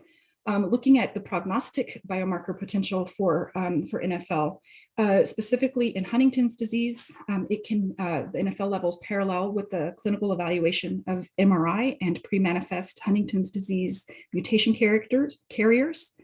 It also has prognostic potential in genetic inherited versions of Alzheimer's disease. And in looking at a rare disease, spinocerebellar ataxia 3, which is the most common of the rare spinocerebellar ataxias, NFL levels correlated with CAG repeat length. So similar to Huntington's disease, the CAG repeat length is associated with earliness of onset and disease severity, and NFL correlated with that repeat length and the worsening of symptoms based on evaluation in comparison to a clinical scale, the SARA score. Next slide, please. This is kind of taking a quick tour through these neurological diseases, going from what would be the lower evidentiary burden and indications of NFL performance as a biomarker, for example, as a differentiation marker and prognostic marker, but then moving further at the end to its potential for prediction. So just closing the loop on prognostic markers for frontal temporal dementia, NFL has been shown to be elevated across all FTD syndromes, in even mild cases, and also in the pre-symptomatic mutation carriers. And these levels increased in the mutation carriers prior to phenoconversion and were also associated as indicators of disease severity. Looking at ALS, again, if you remember that schematic earlier with the iceberg, ALS has a very steep slope. It's a rapidly progressing disease. And evaluation of NFL in ALS has, in concert with other markers, evaluating it with the functional rating scale, has shown prognostic value to determine fast progressors. So this is, again, beginning to get us iteratively into that evidence range of it being able to help differentiate, help stratify, show prognosis, and then if it can help indicate rate of progression, this is beginning to be potentially predictive for the benefit of response to treatment. And that's really what we're looking at in the predictive and prognostic potential for this marker in MS. So it does in multiple sclerosis, it predicts long-term clinical outcomes, and the baseline neurofilament light was sensitive as a predictor to rule out progression into relapsing. And the highest NFL levels were associated with the most rapid progression. So next slide, please. This is just a quick snapshot of a study that looked at various clinical trials for MS, evaluating different outcome measures in addition to neurofilament light. And it showed that when in combination with other outcomes, neurofilament light was helpful in determining progression in multiple sclerosis. This paper, though, did demonstrate that there are certainly challenges to address, including non-specificity and potential impact of comorbidities. Next slide, please. On this very busy slide, and apologies for the microprint, the takeaway here is that this particular review by Kapoor and colleagues looked at many of the different clinical trials for MS where neurofilament light was an exploratory marker. And the box that I'm highlighting at the red in the bottom is all using the same assay. So now, you know, the trials have migrated to using the Simoa assay and looking at serum NFL levels, and showed that the NFL levels were useful in combination with other clinical outcome markers and provided enhanced sensitivity in being able to interpret changes and response to therapies. So this is, again, building the case that it could potentially have utility for a response marker. Next slide, please.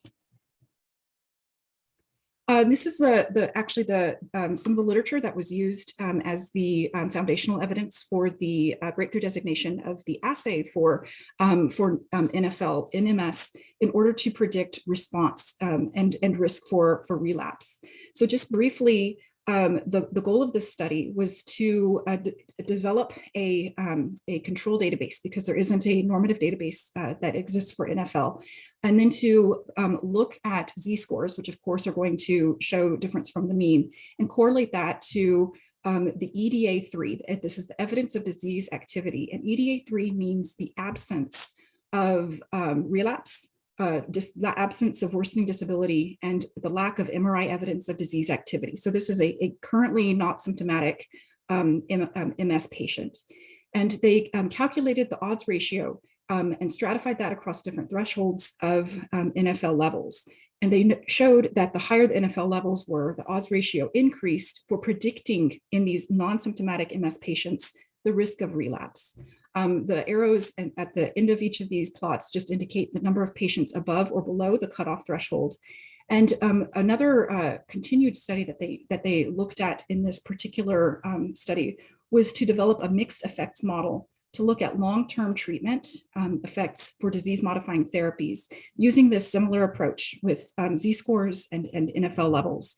They compared untreated groups to platform treatments. This would include first-generation MS therapies like interferon beta, oral therapies that are immunomodulators like fingolimod, that are small molecules that they impact the inflammation cascade, and then also highly effective monoclonal antibodies. And you can see in the first year that the drugs were administered, when they looked at these modeling trajectories for NFL levels, the NFL decreased in every treatment group, but the slope was the greatest in the highly effective monoclonal antibodies. And in the case of the platform treatments, those went back up in terms of NFL score. So this was providing, again, a use case for the potential for NFL to be leveraged as a response marker. Next slide, please. I'm just going to skip over this because I think it's something that has really been reiterated in previous discussions throughout these different sessions. I did want to point out, though, that in addition to the ways that we've discussed how biomarkers can be integrated into the drug development pipeline, the last paper with the modeling work and some of the work that we're doing at the Critical Path Institute also can include biomarkers as a covariate within a clinical trial simulation model that can be submitted through the FDA's Drug Development Tools Fit for Purpose initiative. Next slide, please. So then just wrapping it up here, this is my second to last slide, looking at NFL readiness and evaluating it as a candidate for a surrogate biomarker. Obviously, to show surrogacy, it would need to sensitively track disease progression along with a clinical metric and also capture treatment effects at the mechanistic level. I would say that the maturity of NFL across different neurological diseases is in different places. It's furthest along in MS. Based on existing data, I think we need to look on a disease to disease basis and evaluate what the quantitative link is between NFL and at least one clinically meaningful outcome measure. And then also ask if the NFL is behaving as what confirmatory evidence is lacking. And then as we begin to link it to disease-specific features, we need to ask if it's behaving in a continuous or categorical manner. And then what aspect of the disease continuum is the NFL indicating in these different diseases. So can we reliably anchor these measurements to meaningful metrics of disease such that both are amenable to application in clinical trials?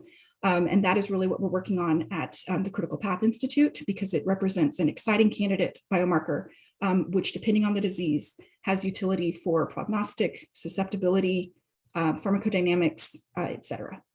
Next slide, please.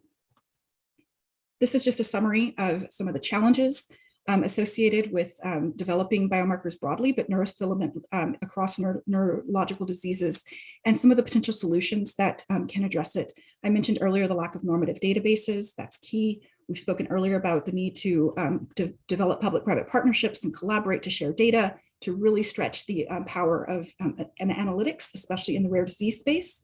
And so that's what we're proposing as some of the solutions. And this is what CPATH is working on to evaluate and develop NFL and other candidate biomarkers, along with other clinical outcome assessments and other quantitative drug development tools across our neuroscience consortia, as well as building out infrastructure for non-consortium neurological diseases within our expanded neuroscience program.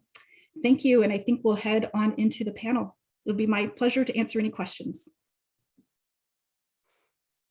Thank you so much for that fascinating presentation, Dr. Martinez. I would now like to introduce our panel. In addition to the previous speakers, now joining the discussion, we actually have Dr. Patrick Archdeacon, the Associate Director for Therapeutics in the Division of Diabetes, Lipid Disorders, and Obesity in the Office of New Drugs at FDA. And Patrick, I'd just like to give you a few minutes to introduce yourself and see if you have any initial thoughts you'd like to share from the regulatory perspective on our wonderful presentations and topic today. Yeah, thanks, Carrie. First of all, I agree on the strengths of the talks. It was a very impressive set of talks. I think it illustrates a little bit the heterogeneity of the range of biomarkers that we do see and the different challenges of each of them. So I guess one thought that I had to start off with was, certainly we are open always to people coming and just dealing with us directly as a division if they have a biomarker in mind. Sometimes that can be appropriate depending on what their planned application is.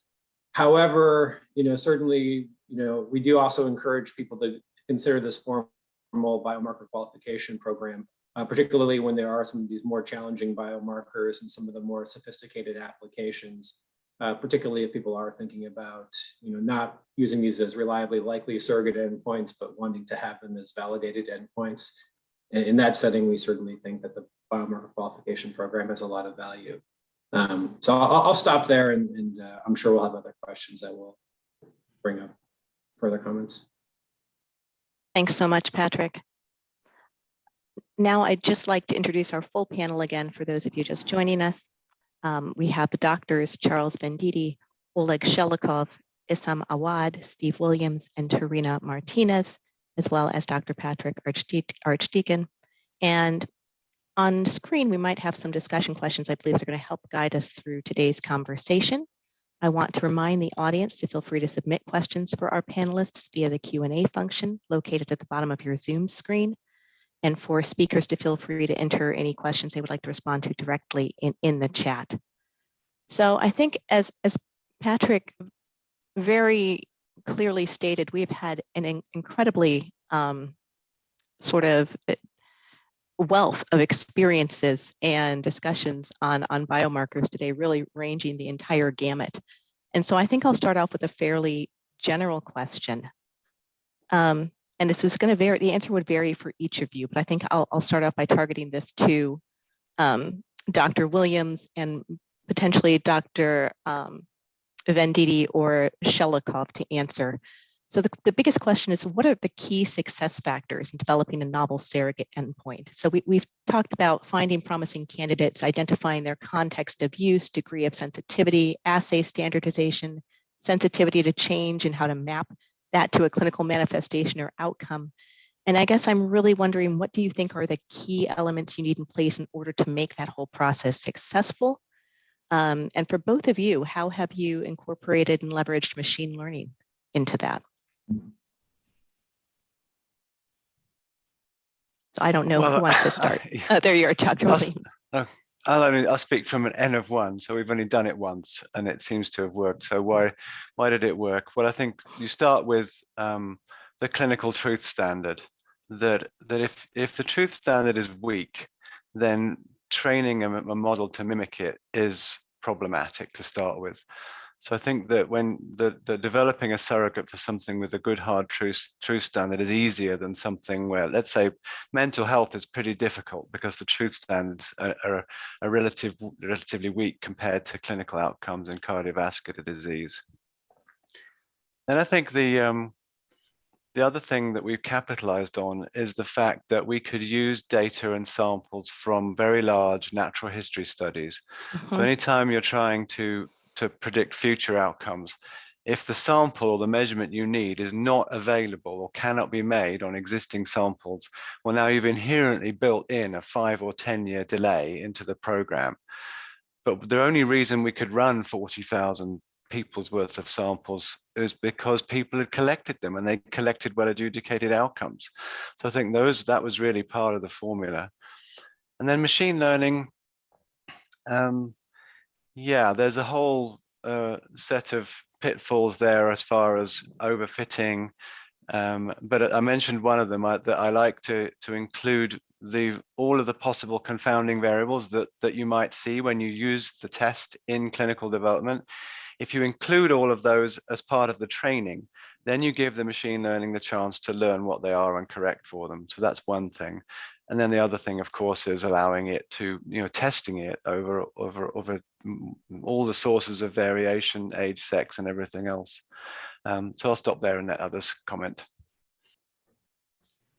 Yeah, I was going to make the comment, again, from a different perspective, that it's been critical for our programs to start off with really excellent animal models that replicate the pathophysiology of what we see in patients. We spend a lot of time over many years developing animal models so that we could then almost do the reverse of what was just mentioned by the other speaker, which is an amazing accomplishment, by the way. Congratulations for studying all those different patient samples from different clinical trials. With rare diseases, we're just, I think the introductory remarks made by a number of the panelists, it's just not possible.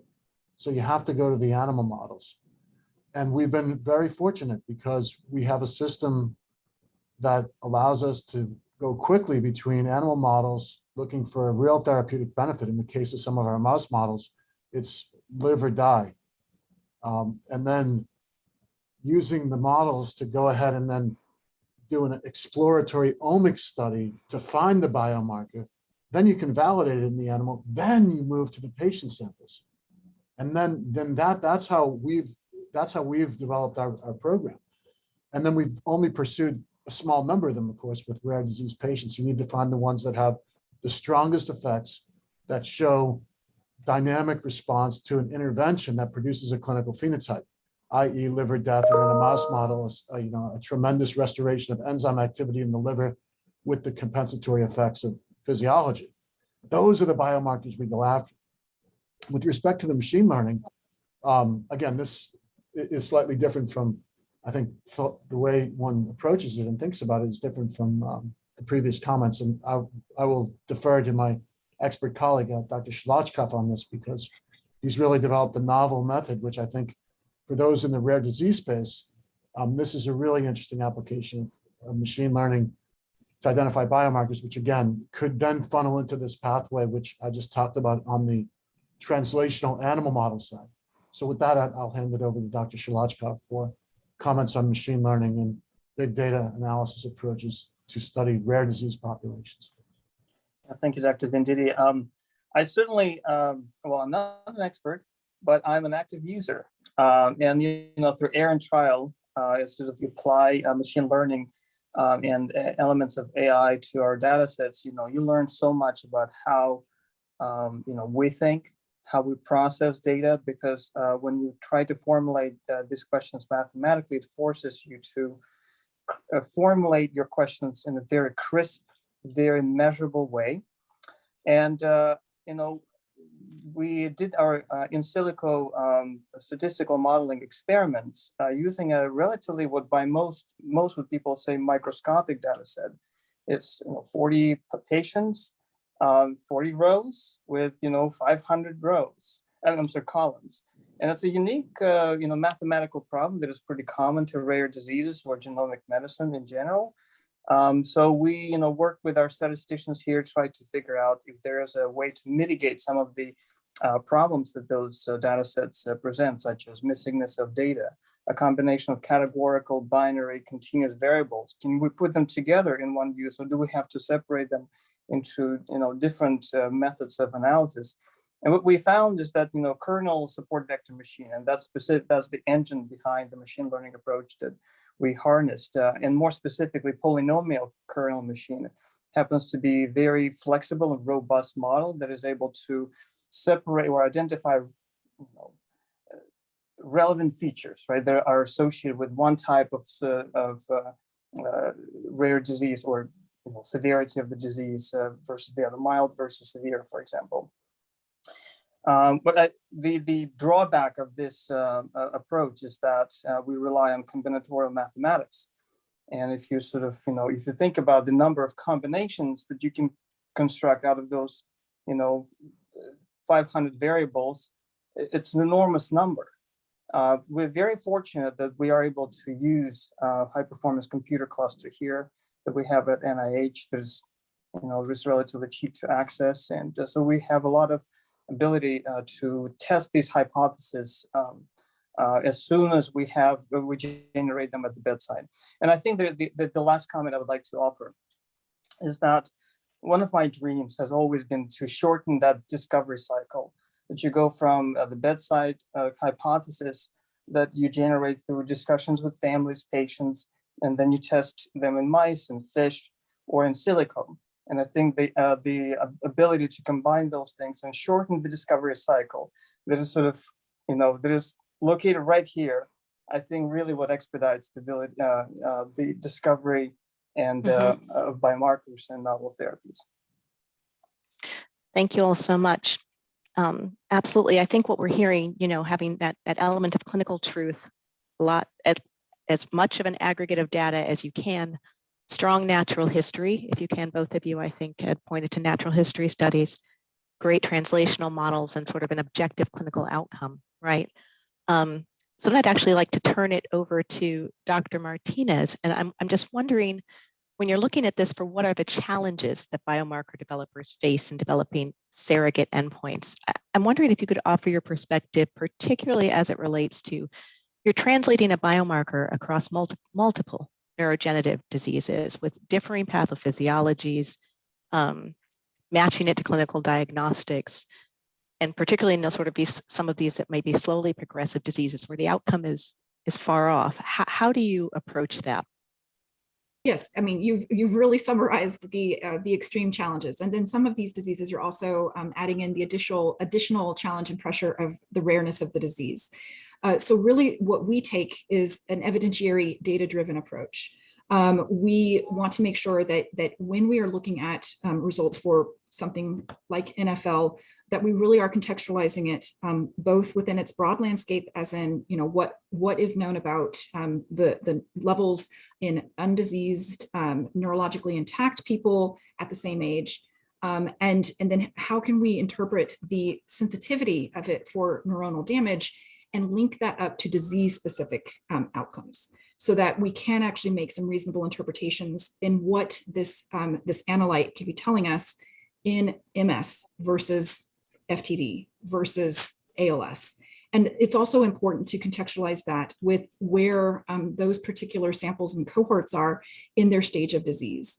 As you can see in some of the literature summarization I provided, it's even being used in, as in pre-manifesting and in disease carriers. So I think that the potential of developing it, again, not as a single silver bullet, because it's by no means an individual moonshot, but using it in combination with genetic diagnosis for an early intervention,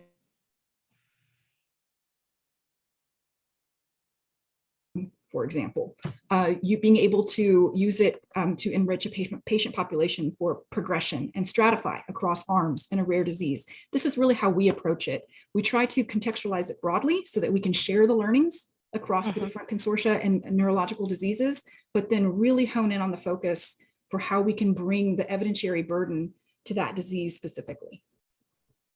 Absolutely, and sort of thereby translating it into the context of use that would be appropriate based on the data that you have. Exactly. In that specific disease. That's really helpful. Thank you, Dr. Martinez. I think I'd like to turn next to Dr. Awad. And you had a really fascinating story, I think, of that sort of, I wondered if you could talk a little bit about assessing sort of the limitation of a novel surrogate endpoint in relation to the established clinical endpoints. So you really took a biomarker that you took through the fundamental studies all the way to determining not just a biomarker that you believed was matched to a clinically meaningful outcome, but developing a threshold by which that clinically meaningful outcome is reached. And I just wondered if you could talk a little bit about what goes into that. Yeah, thank you. So here it's a little bit different than taking many different biomarkers and seeing how they fit together. What made us hone in on this particular biomarker is the importance of bleeding as a biologic factor in this disease, mediating all the clinical outcomes, whether they're seizures, stroke, everything is related to how much this lesion bleed. So then we asked, how can we best measure bleeding in a quantitative way, and then can we link it to the clinic? So it's a mixture of integrating analytic validity first, being able to see if I measure it in Chicago versus at the Mayo Clinic, are we measuring the same thing? Then the biologic validity, are we measuring all forms of iron, all forms of bleeding, and so forth. So we had to approach really those validations at multiple steps. Once we met those, then the question had to do, will it make a difference clinically, and will a drug impact that effect? So taking it really at in those levels, if that makes sense. Then I think several people brought up the issue of the animal model, and I think it's extremely important. So it helped us a great deal to know that iron deposit in the lesion is modified by the drugs in the animal model. And then that gave us a much greater faith to test that outcome in the humans. Mm-hmm. Thank you, Dr. Awad.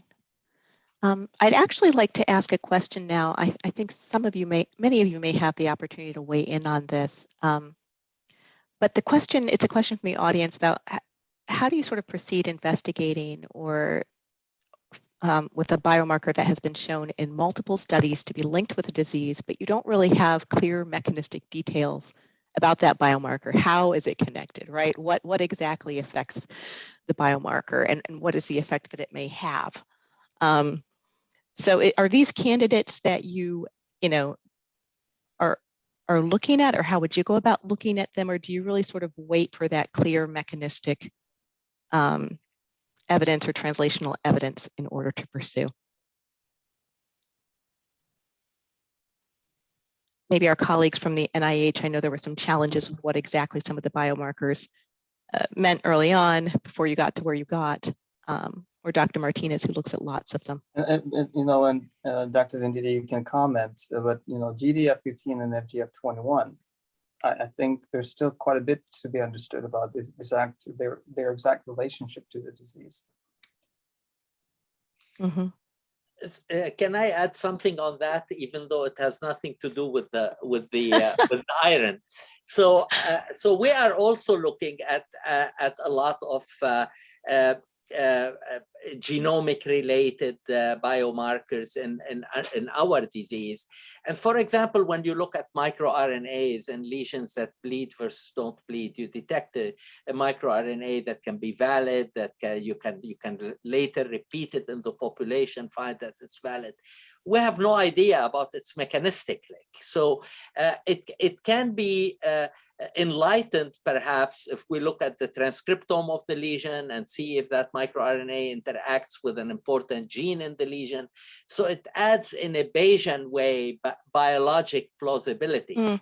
But at the end, Kerry, perhaps I would say that it doesn't really matter. You know, if the biomarker passes all the checkpoints in its context of use, it may be another day that it'll come up as to how it really links. I don't know how the other people think. I have a quick comment too, in that, so John Wagner, who presented earlier, and we were part of a team that did a review of successes and failures in surrogates, many years ago, that was published, I think, Lather et al. And we looked at the surrogate endpoint failures and the successes, and we asked the question, was a mechanistic story a discriminator between the successes and the failures? And the answer was, it was not. That the failures had a plausible mechanistic story, and so did the successes. So I've ever since then I'm a little bit of a mechanistic skeptic, and that's partly why the study I described today is so big, because I'm not claiming I've got enough mechanistic understanding of those 27 proteins, and the substitute for that is data and the size of the program. I was just going to say that's exactly how we approach it. I think that you have to really look thoughtfully at the mechanistic models, but then add patient level data and consider these to be biomarker-based dynamic disease progression models. It really just requires all of that contextualization to begin to chip away. I think that's one of the important things to point out about, it's sort of a real push in the preclinical data sharing and data aggregation in that space is just really critical. And I come from it myself from the aspect of rare diseases where we don't have thousands and thousands of patients, but just that aggregation of patient level data is really critical. I think that in the last 5 minutes, I'm going to ask a question that I would really like each of you to answer. And it was one that was asked in a session before, but I really do think that it's critical. And some of you have, Dr. Stein touched about it, and the fact that this can be a really long process, developing and validating a biomarker or developing and linking it directly to a clinical manifestation. And it takes a lot of resources, time, and efforts. So how do each of you think about cross-sector partnerships? How do those play a role? How have they played a role in your experience? And how can they lead to innovation and hopefully shortening up that discovery phase, as was alluded to by one of our panelists. So I'm actually going to start off with Patrick. I'll give you the opportunity to comment, and then we'll go in speaker order. So good. Well, thanks for letting me kick off. So I've had a little bit of experience working with public-private partnerships. So in a previous iteration at FDA, I worked with Kidney Health Initiative, the Clinical Trials Transformation Initiative. In my current role, we work frequently with Critical Path Initiative. And so I can really appreciate some of the strengths that they bring to the table. So to leave a few things on the table for other people, I'll just start off by saying I think the ability of a neutral party to act as a convener, I think is very helpful when it comes to building scientific consensus. So I think that's a huge value that they bring. I think there's an opportunity to, as a convener, so it's more than just sort of sharing financial resources. I think oftentimes we're talking about sharing data. So I can think of, for instance, a project we did with Kidney Health Initiative around trying to look at potential surrogate endpoints for lupus nephritis trials. And the ability to bring together people who would normally be competitors into a pre-competitive space and allow them to share their data, to pool their data is very valuable. So those are a few of the strengths, I think, of the types of collaborations you're talking about. Thank you, Patrick. Doctors Shelikov or Venditti? Well, I'll go ahead and my mic is off. For us, I think at the NIH, we've been quite fortunate. We consider ourselves equal opportunity therapists. We've been able to really have strong relationships with the patient organizations, and that's been critical. And I think any research group that wants to develop a new therapy, especially on the biotech side, that is so important to involve the patients and the families. And we're actually quite fortunate that we have had amazing family engagement, amazing participation in our studies, and families have helped us discover and validate biomarkers. It's been absolutely critical to our program. So for me, that's, I think, one of the most important messages I would convey. And again, at the NIH, we're in the intramural research program, we have a unique perspective, but I would be interested to hear what Dr. Shalachkov has to say as well. Well, absolutely. I think just echoing what Dr. Ndidi said, developing strong ties and connections with patient advocacy groups and actually seeing patients really allows, at least me personally, to sort of bring myself down to the level of the patients that we see, and then really identify with how they perceive this entire problem from the perspective of a patient who has no hope, no FDA-approved therapy, and still lots of work that has to be done. And I think when I use that as my starting point, it gives me hope, courage, strength to do what we do. That's what gets me out of bed, and that's what brings me to work. And I'm very grateful for the opportunity that I have here at NIH. Thank you so much. Just a few final words on partnerships from Dr. Awad, then Dr. Williams, Dr. Martinez. Yeah, so I think on this is really at the heart of what translational science is all about. I feel almost like an octopus with many different tentacles trying to reach in different directions. So, in our physics, people who develop the technology to do the measurements sometimes have absolutely no idea about its potential application on the clinical disease. So we need to have those things working, and also the multi-sites. So having people at multiple sites that are centers of excellence where patients go to in a rare disease will allow you then to actually start bringing the idea to real practice. And I will second also the importance of collaboration with patient support groups that have an incredible ability to motivate our human subjects and to guide them to which centers to go, because they are always motivated, but sometimes they do not know where to go, and these will facilitate the process. Thank you. Thank you, Dr. Awad. Dr. Williams and Dr. Martinez. We'll close out. Thanks. So I guess it's my work here started with a passion that was generated from the critical path document, as I mentioned earlier, and I'm lucky enough to have to be able to use a platform that's suitable to look for surrogates. Then I think the next thing that comes along is the framework. I think without the FDA framework for qualification, we'd be guessing. I wouldn't have been able to design this program. And so then finally, where that leads me to is the nature of the evidence you need for a surrogate endpoint is inherently cross-sector. The people who have the outcomes, the studies where the outcomes are well adjudicated, are not necessarily the same as the studies where there are interventions and sensitivity to change, and not necessarily the same as the studies where you're going to get universality from epidemiology.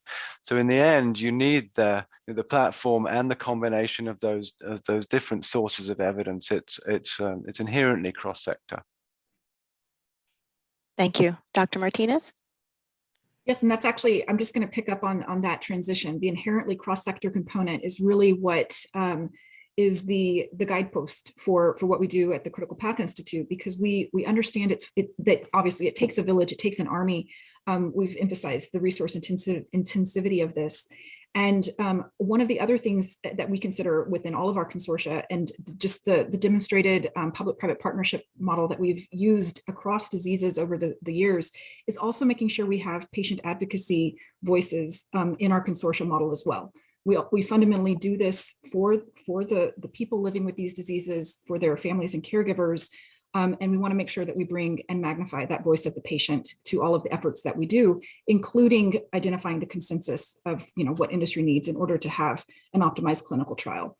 So it really does require a neutral convener to get. I think everyone has a similar goal in mind. I think everyone's intentions are actually pretty overlapping, but the way that they get there or the challenges they face in achieving it are going to be distinct across sector. And so bringing them all together around the table, under the tent, to identify the needs and then aggregate the data, share the risks, share the rewards, and begin to increase the power and magnitude is really what it's all about. And that's what we're doing within our neurology program. We also do it with our non-neurology consortia as well. We have consortia in hematology and inflammation and many other disease areas. So please keep that in mind if you are looking for a public-private partnership home. Thanks so much. And just to close out, I would say thank you all so much. We are all here to develop ways to find more quickly effective therapies and safe therapies for patients. And I would just say that in addition to forming partnerships and collaboratives, it's events like today where we share our learnings and our lessons learned. So thank you all for being here, and I'll now turn it over to Mark McClellan for a few closing remarks. Thank you. Hey, thanks, Carrie Jo. And I'd like to add my thanks to the panelists that just went through that excellent discussion with you on our second panel today, as well as all of our other presenters today, and all of you for helping in today's really engaging discussion. We covered a lot of ground, and we're looking forward to making use of all of the comments and feedback that were generated today. Many topics were covered in talking about both the current opportunities and the challenges for biomarker development, including the fact that biomarker development can be a resource-intensive process, but one that benefits from some good roadmaps and from strong collaboration starting early in the translational development process. And public-private partnerships like at FNIH, Critical Path Institute, as we just heard about, and others can play a very important role. It's an iterative process benefiting from ongoing collaboration and feedback between regulators and stakeholders throughout the development spectrum. And we heard a lot about how to make that happen. Within this, we've seen a lot of developments progress in translational science, which aims to remove some of these barriers between pre-discovery, clinical development, and regulatory approval. For example, better predictive models can lead to more precise patient selection. They can reduce the risk in clinical trial design and can lead to clearer explanations and better understanding of differences in treatment response across patients. The success stories, the examples that have underpinned this expanding evidence are very helpful for providing a map to driving further development. As Peter Marks says, success drives success.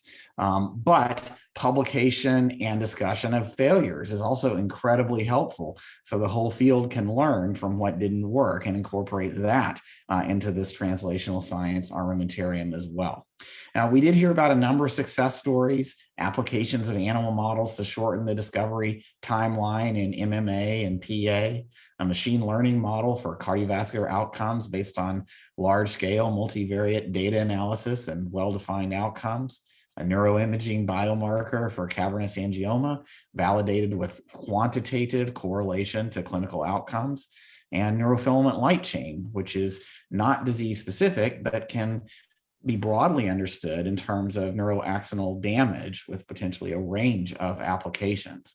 So much more to do, but I want to thank again all of our presenters and all of you for making this such a rich discussion today.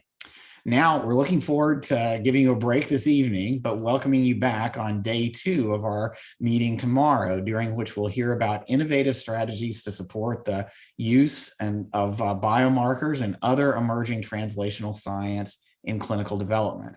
We'll also have a wrap-up panel that'll try to pull this all together and discuss some of the key takeaways from the 2 days of meetings and to discuss some potential important next steps. So we hope you'll join us for all of that. We're going to begin tomorrow at noon Eastern time, and all participants can access the discussion using the same Zoom links that you use for today's sessions.